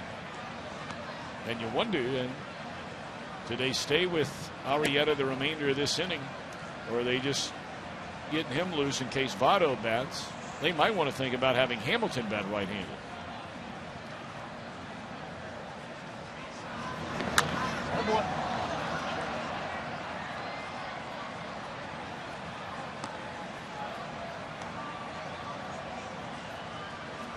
would think that with a pitch count about to be 110, Arrieta has just about reached his limit, even if he gets DeSclafani out.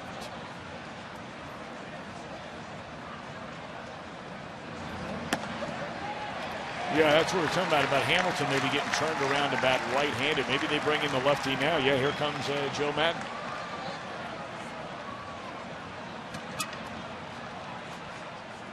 Arrieta allowed 2 hits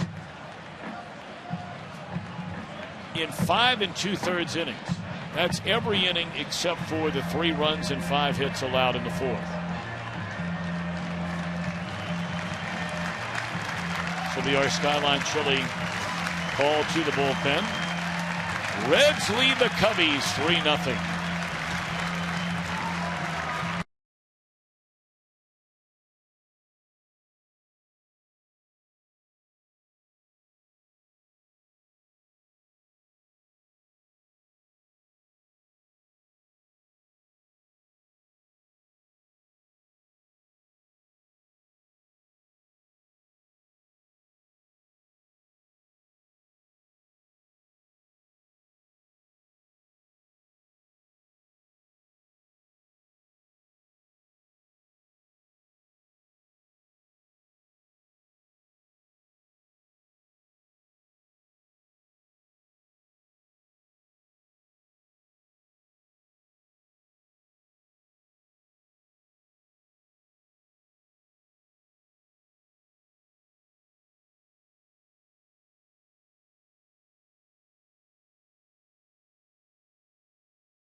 Reds Live brought to you by Performance Kings Honda.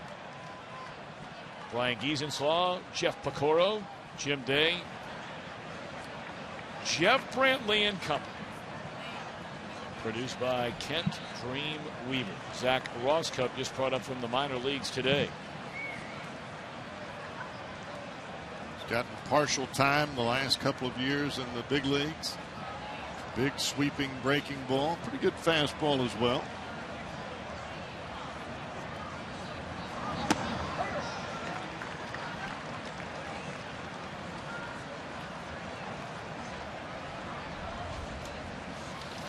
Reds have action in their bullpen at the moment. Tony Cingrani and J.J. Hoover.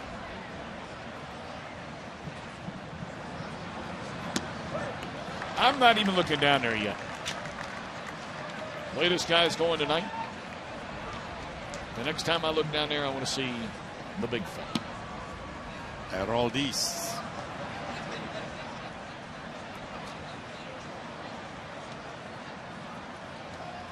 That's pretty much what Brian Price was saying, and it wasn't tongue-in-cheek. There's a swing and a miss, and that'll end the inning. Well, let's see. Is DeSclafani coming back out? He just hit. So one would assume he's coming back out for the 7th.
For his 7th inning of work.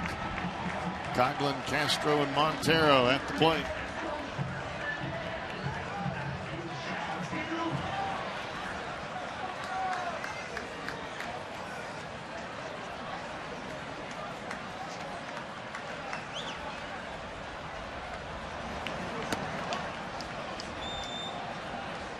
Another first pitch changeup from DeSclafani, and that has been his pitch of choice here tonight. It has worked awfully well. Well, as Cowboy mentioned, there is action in the Reds bullpen, and this one in the air. Short right, should be out number 1. Bruce is there.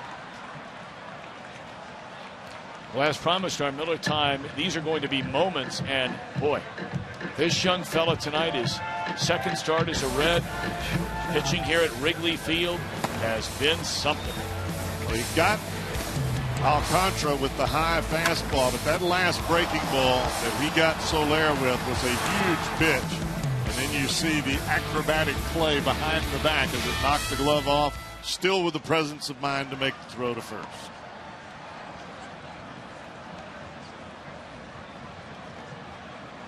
Now 16 of 23 first pitch strikes for this 24-year-old right-hander.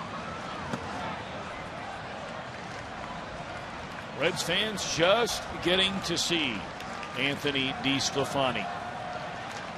He was the primary player in the Matt Latos trade. This was a guy the Reds zeroed in on. He was their guy. And boy, they're glad they have him. That's 6 2/3 innings now of 1 hit, 2 hit shutout baseball. One of the hits an infield hit.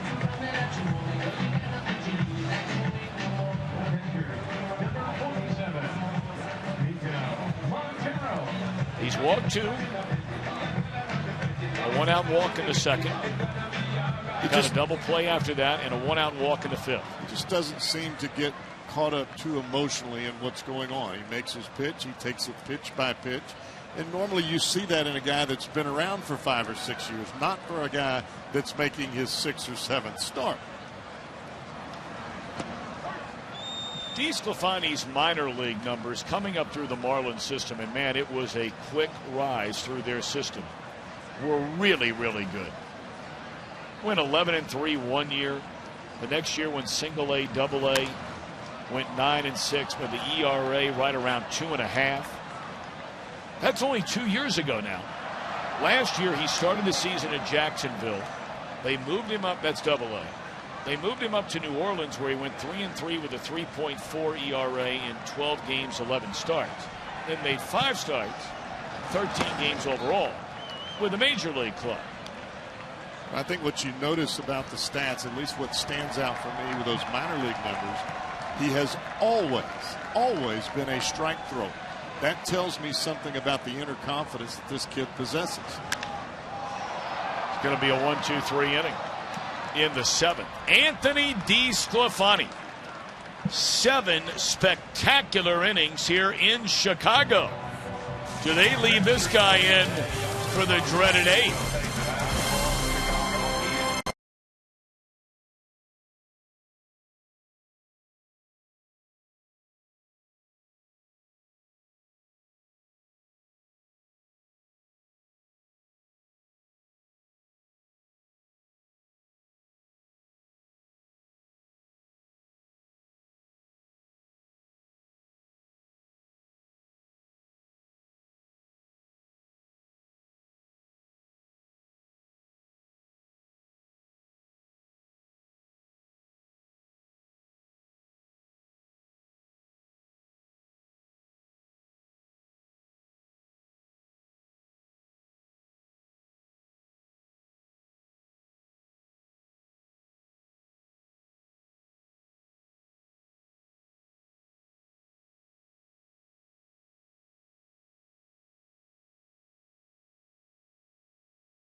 The game summary tonight. Very early on.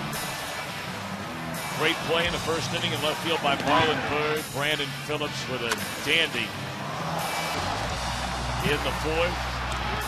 DeSclafani flashing a leather, knocked the leather off his hand. Offensively, it's been one inning against Arrieta. 3 runs, 5 hits in the Reds' fourth. RBIs by Votto, Bruce, and Byrd. But the story tonight has been Anthony DeSclafani. Now the Reds have action in their bullpen. DeSclafani working on a 2-hit shutout, and that is the former Cub closer, Kevin Gregg. Not a certainty. They're more than likely just looking at usage. I think we all would be very surprised to see Jumbo Diaz or Manny Parra in the game tonight. I would say not. Yeah, no guarantee, but you know, we were talking with Brian Price for a long time today about his bullpen.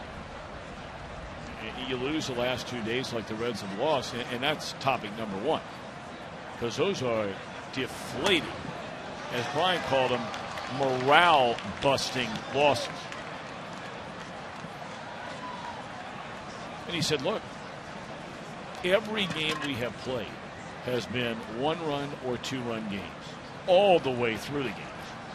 You're not only bringing in a lot of relievers. The Reds have already played 3 extra inning games. You're not only bringing in relievers, you're warming guys up seemingly every day. And that puts a little bit of stress on your bullpen. But that's what to sign up for.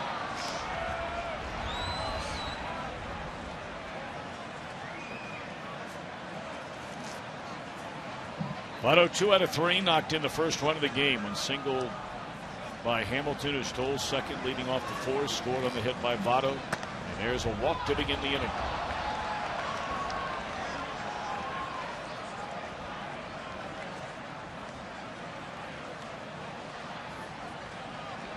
Number 21, third baseman, Krieger. Cowboy, back in your days when you were closing, and a mighty good one I might add, was there ever such a thing as too much? And I don't mean being used in the game, but you know, getting hot in the bullpen maybe 1 or 2 different times over a week to 10-day time frame.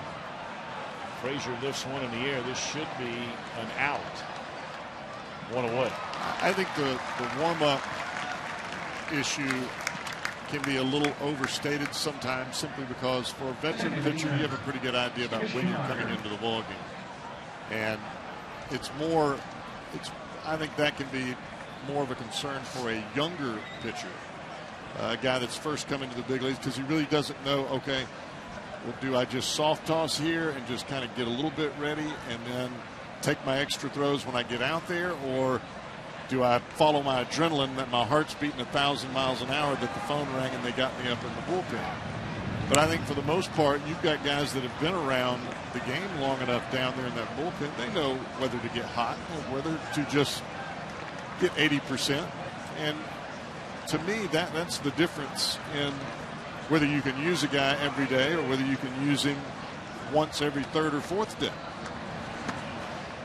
That guy's got to understand what he needs to be ready to go into the ballgame. Well, you saw DeSclafani with the sweatshirt on. The temperatures have dropped into the mid-40s here tonight.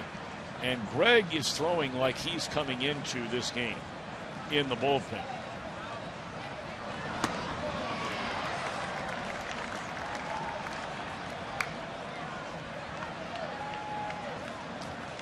Is that a look of a guy who's out? Well, the look is more of the guy in the bullpen that is getting hot, ready to come into the ball game.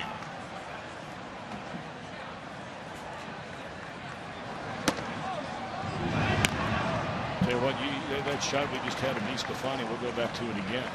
That is a young man who is dialed in right now. Focused. Not fooling around on the bench, talking to a lot of guys. Not talking to anybody. That's how you're supposed to be.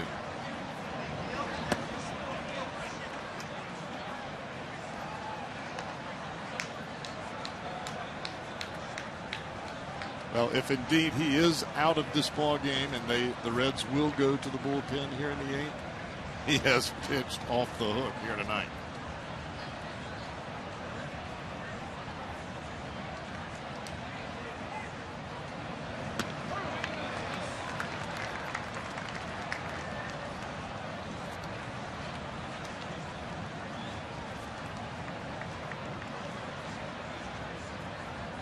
DeSclafani did win 2 games in the big leagues last year. Slow roller. Ross Cup, a nice play to throw out Schumacher, and that will be the second out of the inning. On the second goes Votto. Fox Sports Live comes your way tonight at 11 on Fox Sports 1. Highlights from Major League Baseball, the NBA, all the sports world. Our game produced by Josh Hall, directed by Roy Alfers. Our associate producers, Matt Sigafus and Lauren White. Reds Live produced by Kent Weaver. The coordinating producer of Reds Baseball is Bob Pennell. The executive producer of Fox Sports Ohio is Tom Farmer. And we thank our entire crew here tonight, as always, in Chicago.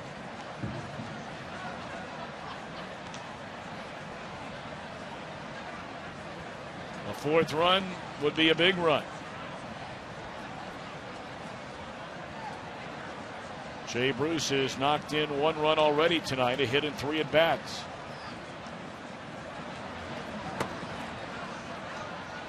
And it's not just that run that makes it 4-0.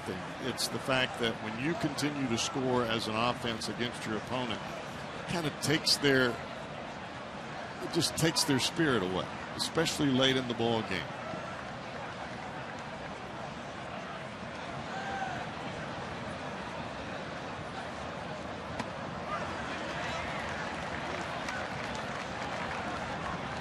Detroit finished off the Pirates tonight. That is the only final in from the National League. 2-0 there. A couple of games set to get started later tonight out west. The Dodgers hosting Seattle. Arizona winner yesterday will be in San Diego. American League, told you about the Nationals. They lose again tonight, 8-7 to Boston. Washington is 2-6 to begin the year. Baltimore beat the New York Yankees 4-3.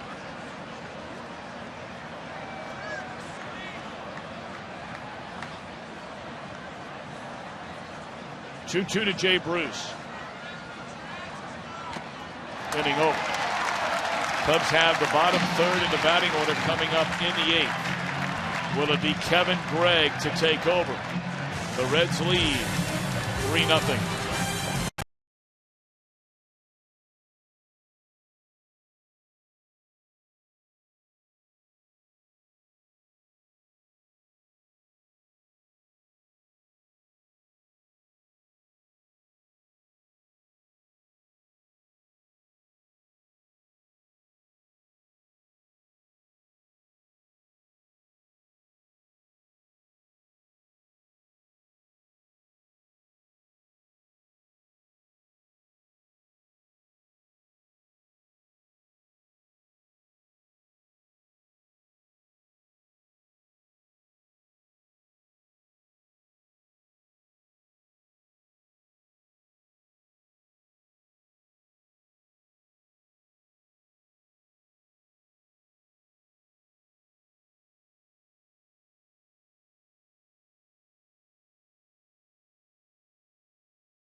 come early, a special pregame ceremony. The team will be honored on the field before the game.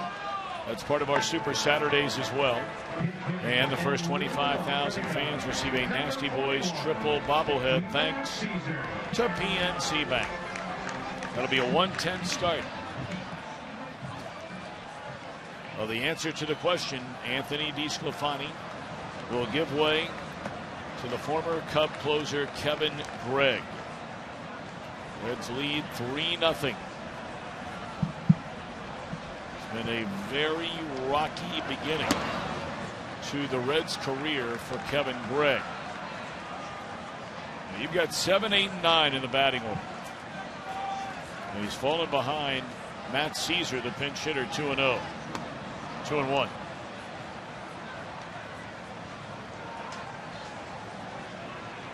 Gregg has had a very, very good major league career. He has nearly 180 career saves.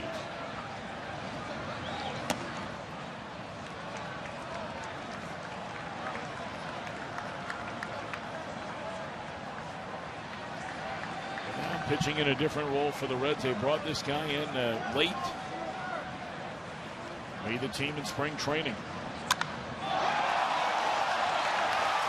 And the left field line bending towards the corner foul. That was nowhere near leaving the yard.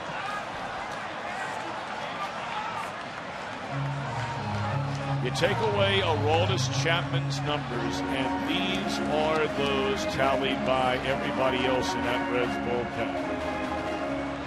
18 innings, 32 base runners, 4 blown saves, 3 losses. The Reds do not have a starting pitcher that has a decision. So all the wins and all the losses belong to the bullpen. But 4 blown saves down there, and none of them belong to the Red stopper, including each of the last 2 games. Somewhere along the line, you'll have to have someone that will step up and bridge the gap between starter and Chapman. And Gregg has walked a guy that is 1 for 19 on the season to begin the 8th inning. 1 for 19. And he wouldn't even have a hit were it not for a drawn-in infield last night in the bottom of the 10th inning. Diaz walked the leadoff batter last night. J.J. Hoover did the same, and so did Manny Park.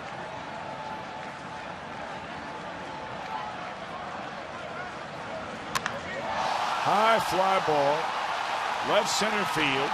Bird at the base of the wall. 2-run home run. The lead is 1.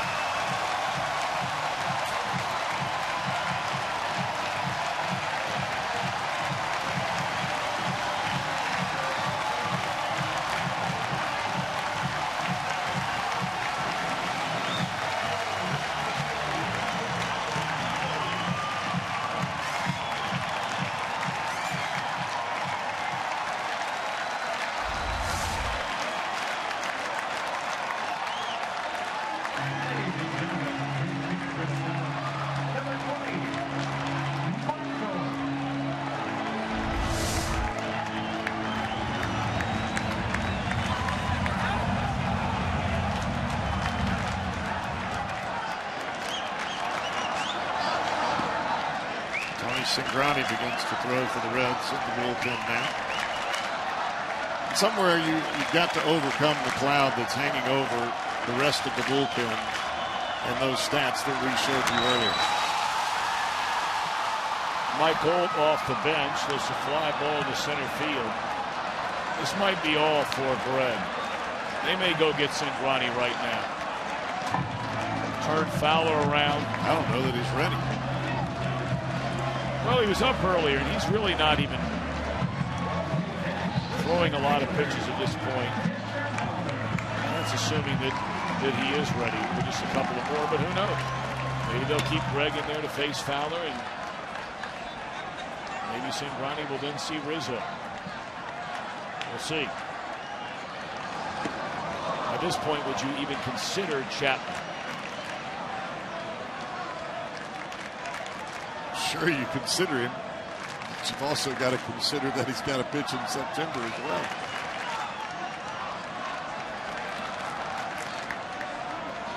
I mean, that's the nature that you clamor to when everyone is struggling in your bullpen except your closer. And you can't expect one guy to pick up everything. It's just not going to happen. Greg needs 2 more outs here. He has fallen behind Fowler. 2 balls and a strike. Fowler is 1 of 3 at an infield hit, stole a base in the 6th inning.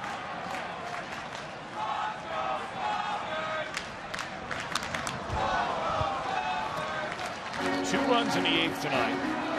2 runs in the 8th last night. 3 runs in the 7th inning on Sunday.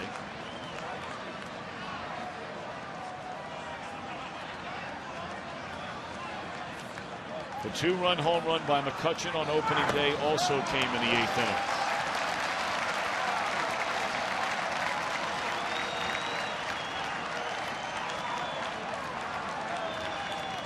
Three and 2 to Fowler.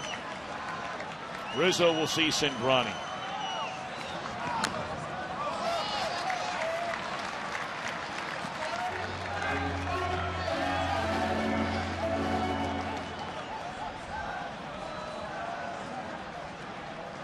Cubs have won games each of the last 2 days in dramatic fashion.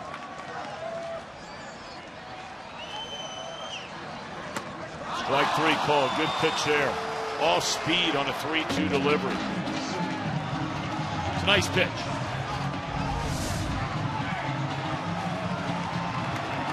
Looked like a backdoor breaking ball right on the outside corner.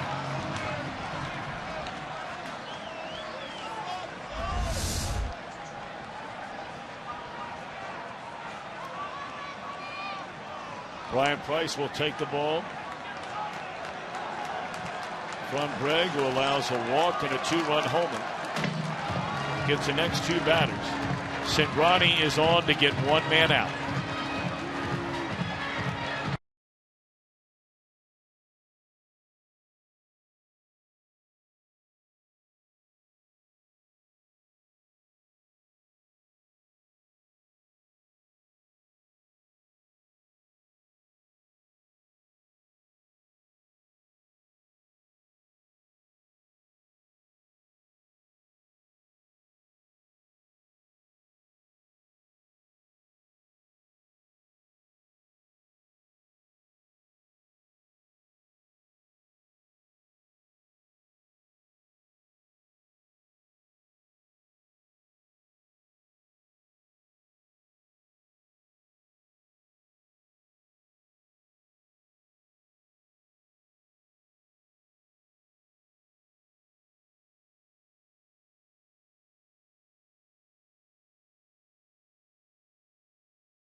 Grew up on the south side as a White Sox fan.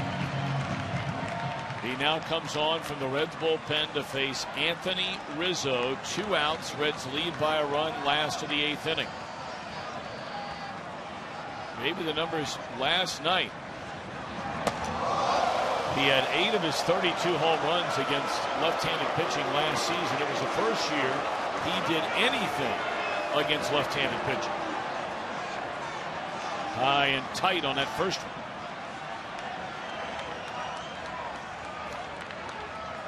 And he's seen Cingrani plenty Tony A started the last couple of years.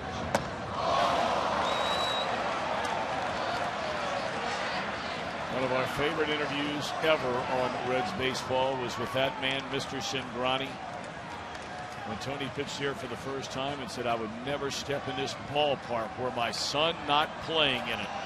That's how much of a Sox fan and anti-Cubs fan Mr. Cingrani is.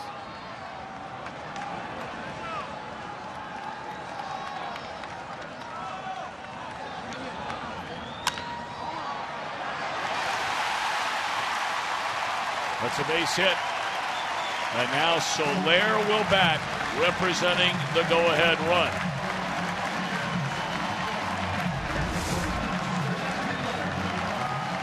It's almost as though Anthony Rizzo climbed right up on top of the plate a little bit, and he was dead set on pulling any pitch that he got, evidenced especially by the 0-1 or the 1-0 swing on a ball that was way up and out of the strike zone. Well, you don't want to make a mistake to this cat. This was the man who hit the home run in the 8th inning last night. 0-1.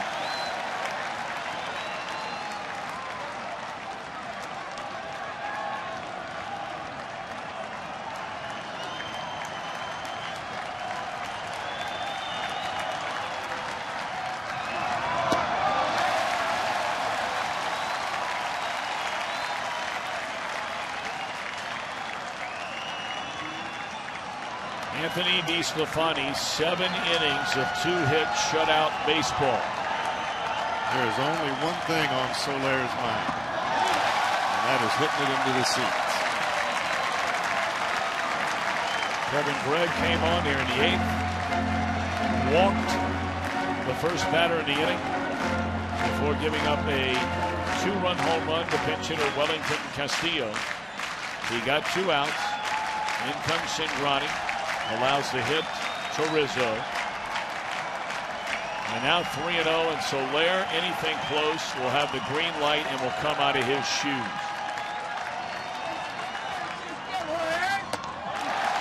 Cingrani was not near the strike zone on any of those pitches. And now he will face a left-handed batting Chris Coghlan, but not before a visit by Jeff Pico.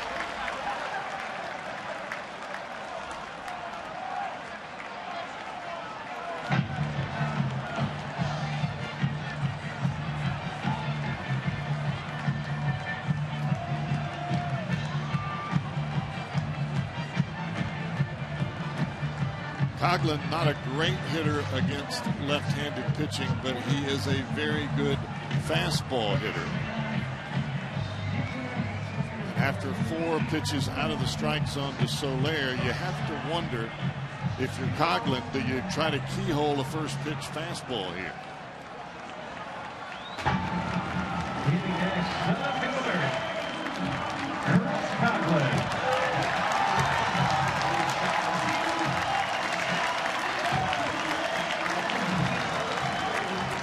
All righty, here's Coghlan. He is bounced to Votto, fly to center, fly to right.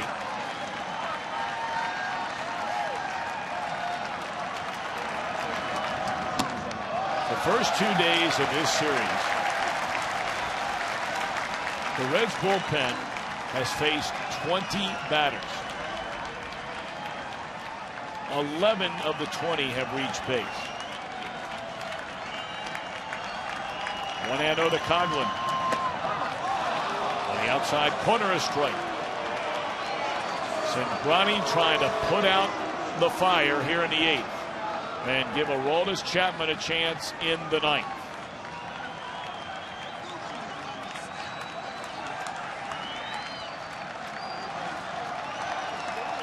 Tying run at second base is Rizzo.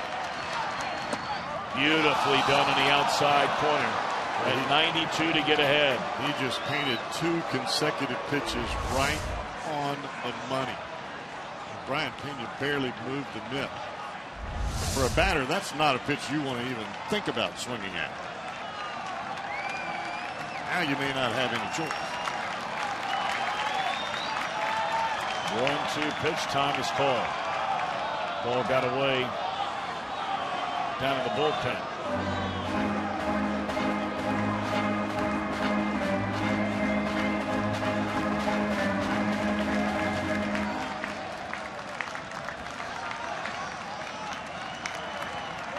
Mr. Cingrani rooting on his son to get this final out here in the 8th inning. Here comes the pitch. Got him swinging to get out of the inning. Cingrani takes care of Coughlin. A 2-run home run by Castillo, but we're going to the 9th. And the Reds have a 1-run lead.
Getting that final out in the 8th inning. 2 fastballs down and away that were just paint, and then he comes up around the letters. Coughlin just couldn't lay off of it. And that was a pitch that Cingrani had so much great success with as a starter, elevating that fastball, and it's got some venom behind it. I think it's tough for a hitter to decipher, especially after you've painted a couple of pitches down and away. There are changes everywhere for the Cubs as we begin the 9th. We start on the mound. Pedro Strop takes over and swing and a miss to Marlon Byrd. They have a new left fielder, a new third baseman, a new second baseman. We'll bring you up to speed on all those changes. After the 0-1 to Marlon Byrd.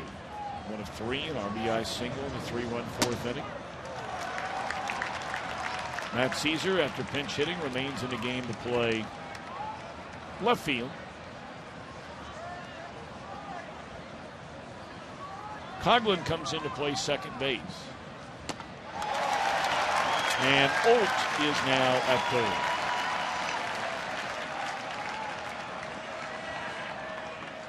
So Coughlin has played left, third, and now second base for the Cubs. And this is the only second game in this series.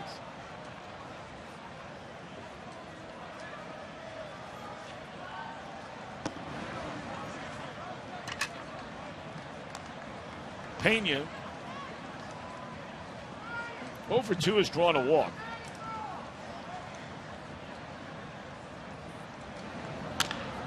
And a bouncing ball to Rizzo. 2 away. We're looking ahead to the Cubs' bottom of the 9th inning. The Reds have their nuclear weapon out of that bullpen getting ready to face Castro Montero. And Caesar, who was the one, and I was incorrect when I talked about the walk to Alcantara. It was not Alcantara who walked, it was Caesar who hit for Alcantara that walked leading off that inning. I was given all the numbers about 1 hit by Alcantara. Of course, Caesar 1 hit in 7 at-bats.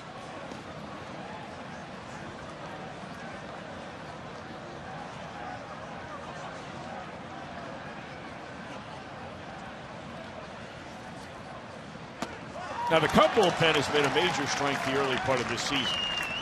a 1.6 ERA, and they've walked only 5 batters to go along with now 21 strikeouts. They're holding the opposition to a batting average of under 200.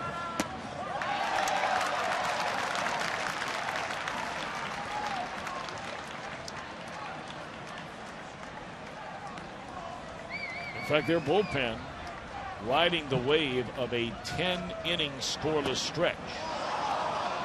2-2.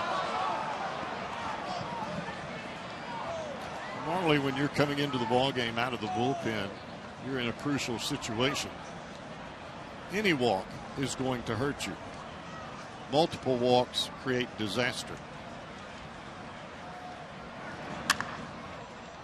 Nice pickup down there by Old on the short hop and throws in the dirt, and a real nice pickup on the other end by Rizzo. The Reds will try and get their 4th one-run win of the season as they will bring on Aroldis Chapman.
File brought to you by your local Toyota dealers, proud sponsor of the Cincinnati Reds.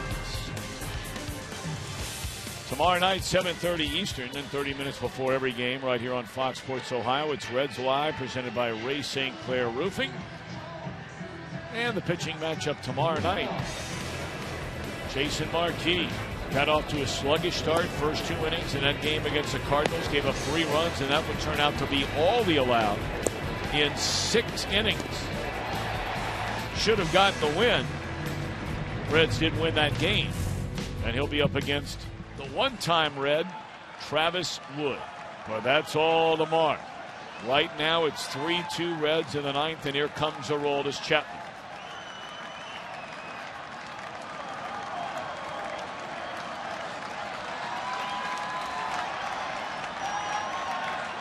Cubs have won games in their final at bat each of the last 2 days. Starlin Castro takes up and in. Chapman coming on for the 6th time now in what is the Reds' 8th ball game.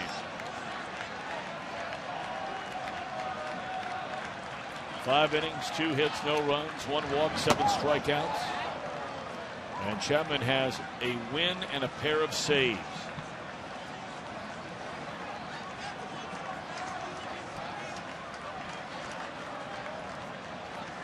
An all-star every year. He has pitched a full season in the major leagues as Aroldis Chapman. A huge swing and a foul ball back.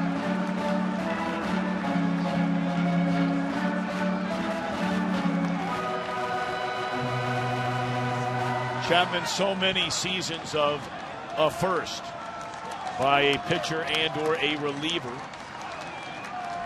Averaged over 17 strikeouts per 9 innings. That's never been done by any pitcher in the history of baseball over a full year.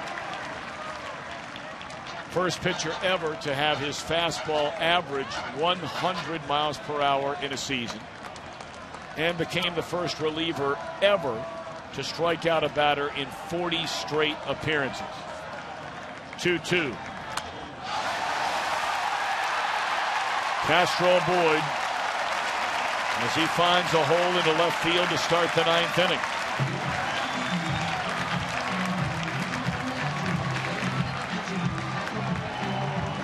Looked like he hit that ball right above his hands, but he hit it in a perfect spot right between Frazier and Kozak.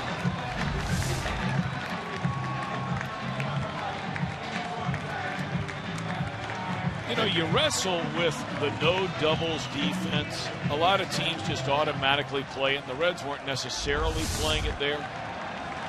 I don't know many players in baseball who are right-handed that can hit a ball down the third base line against Aroldis Chapman. Yeah, the only time that you have to guard against it is if Chapman is using that slider down and into a right-handed batter.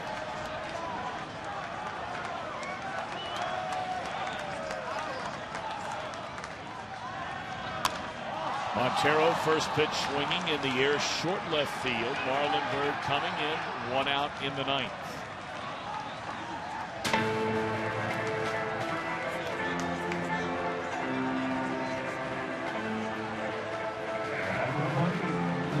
And the Reds need this one. They really need this one.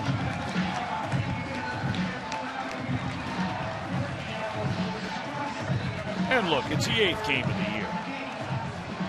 So, I mean, we're not talking about game 5 of the LCS here, but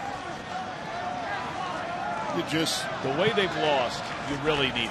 Well, those last losses late in the game are like punches in the gut. And it's not just for the bullpen, it's for your everyday players, the guys that are out there scoring those runs. You have that 2-run lead late in the game, and then it just evaporates with one swing of the bat.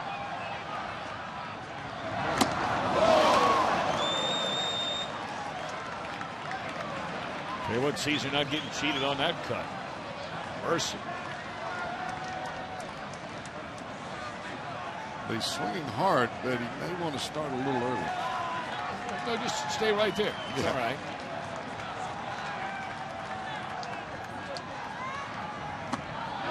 Looked like he went around. Oh, on the appeal, they say he did not. Interesting to see that one again. Perhaps they got it right. They normally do. Wow.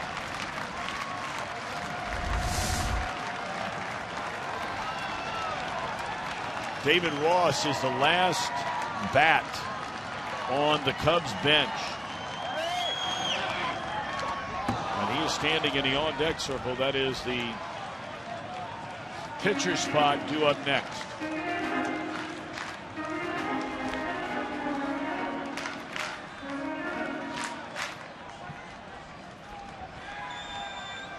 Reds 3, Cubs 2. We're in the bottom of the 9th.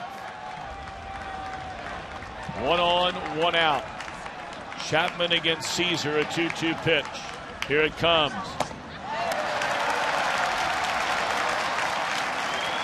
Full count.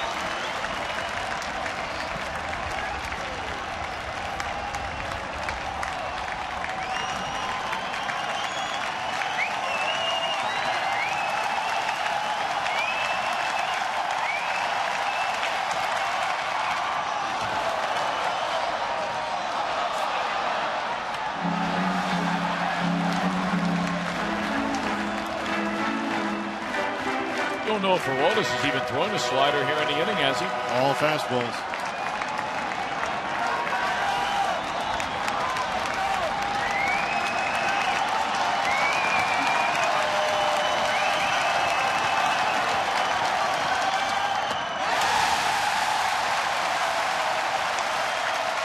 That's quite an at-bat there by Caesar. Fouled off a lot of tough pitches that were in on his hands. Ladies and gentlemen, hitting for the Cubs, number 3, David Ross.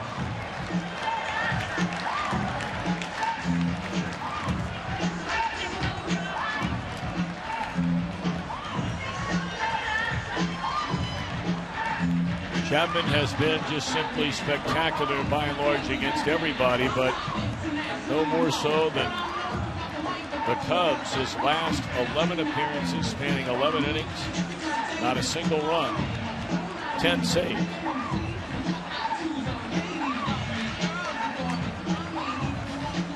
So Caesar has come off their bench and given them 2 7-pitch walks. And by walking here against Chapman, he moves Castro, the tying run in a scoring position. Caesar is the winning run at first base.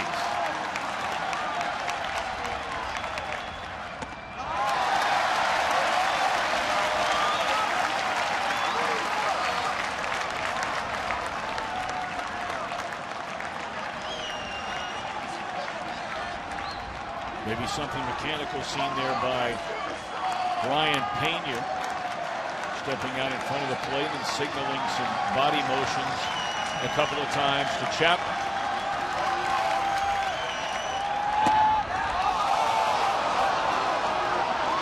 I think as much as anything, Pena's just trying to calm down the big fella. As you can see where Chapman is missing, the ball is up. That's not normally where he's at. He's usually down around the kneecaps.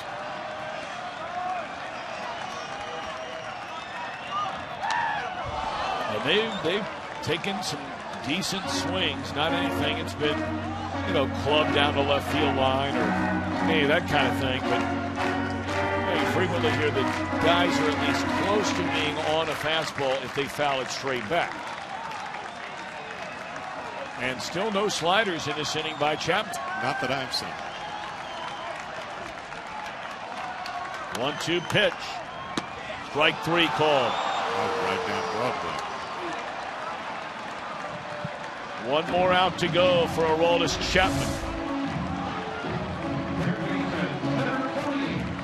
That one a little more down.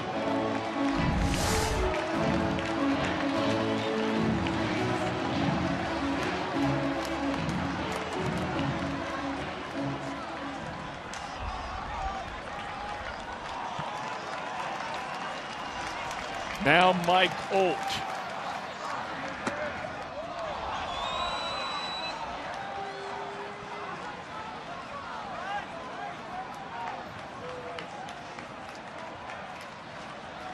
Olt flied out to center field against Kevin Gregg an inning ago. 0-2. Chapman getting the ball down now, and that one hitting at 100 miles per hour. So whatever Pena told him ever since he gave him that body motion, everything has come back down in the zone and nothing but strikes since. 0-2 now on Olt. Perhaps intentionally trying to elevate the ball there.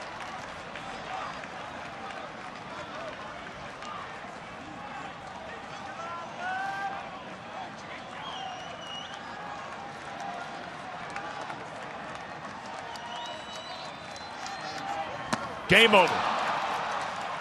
Aroldis Chapman is perfect in his career against the Cubs. He is 16 out of 16 in save chances. And he has just handed Anthony DeSclafani his first win as a Cincinnati Red. Oh, we started the game saying Billy, Billy, Billy, Billy. Billy started off that rally in the 4th inning. But DeSclafani, he was pulling the rabbit out of his hat tonight. Boy, steel power tool performer. I have a feeling we'll be seeing plenty more in the win column from this young man. Awfully comfortable. He looked awfully good tonight. Oh, boy. All right, everybody at home now, you can take a big, deep breath. You're going to sleep all right tonight.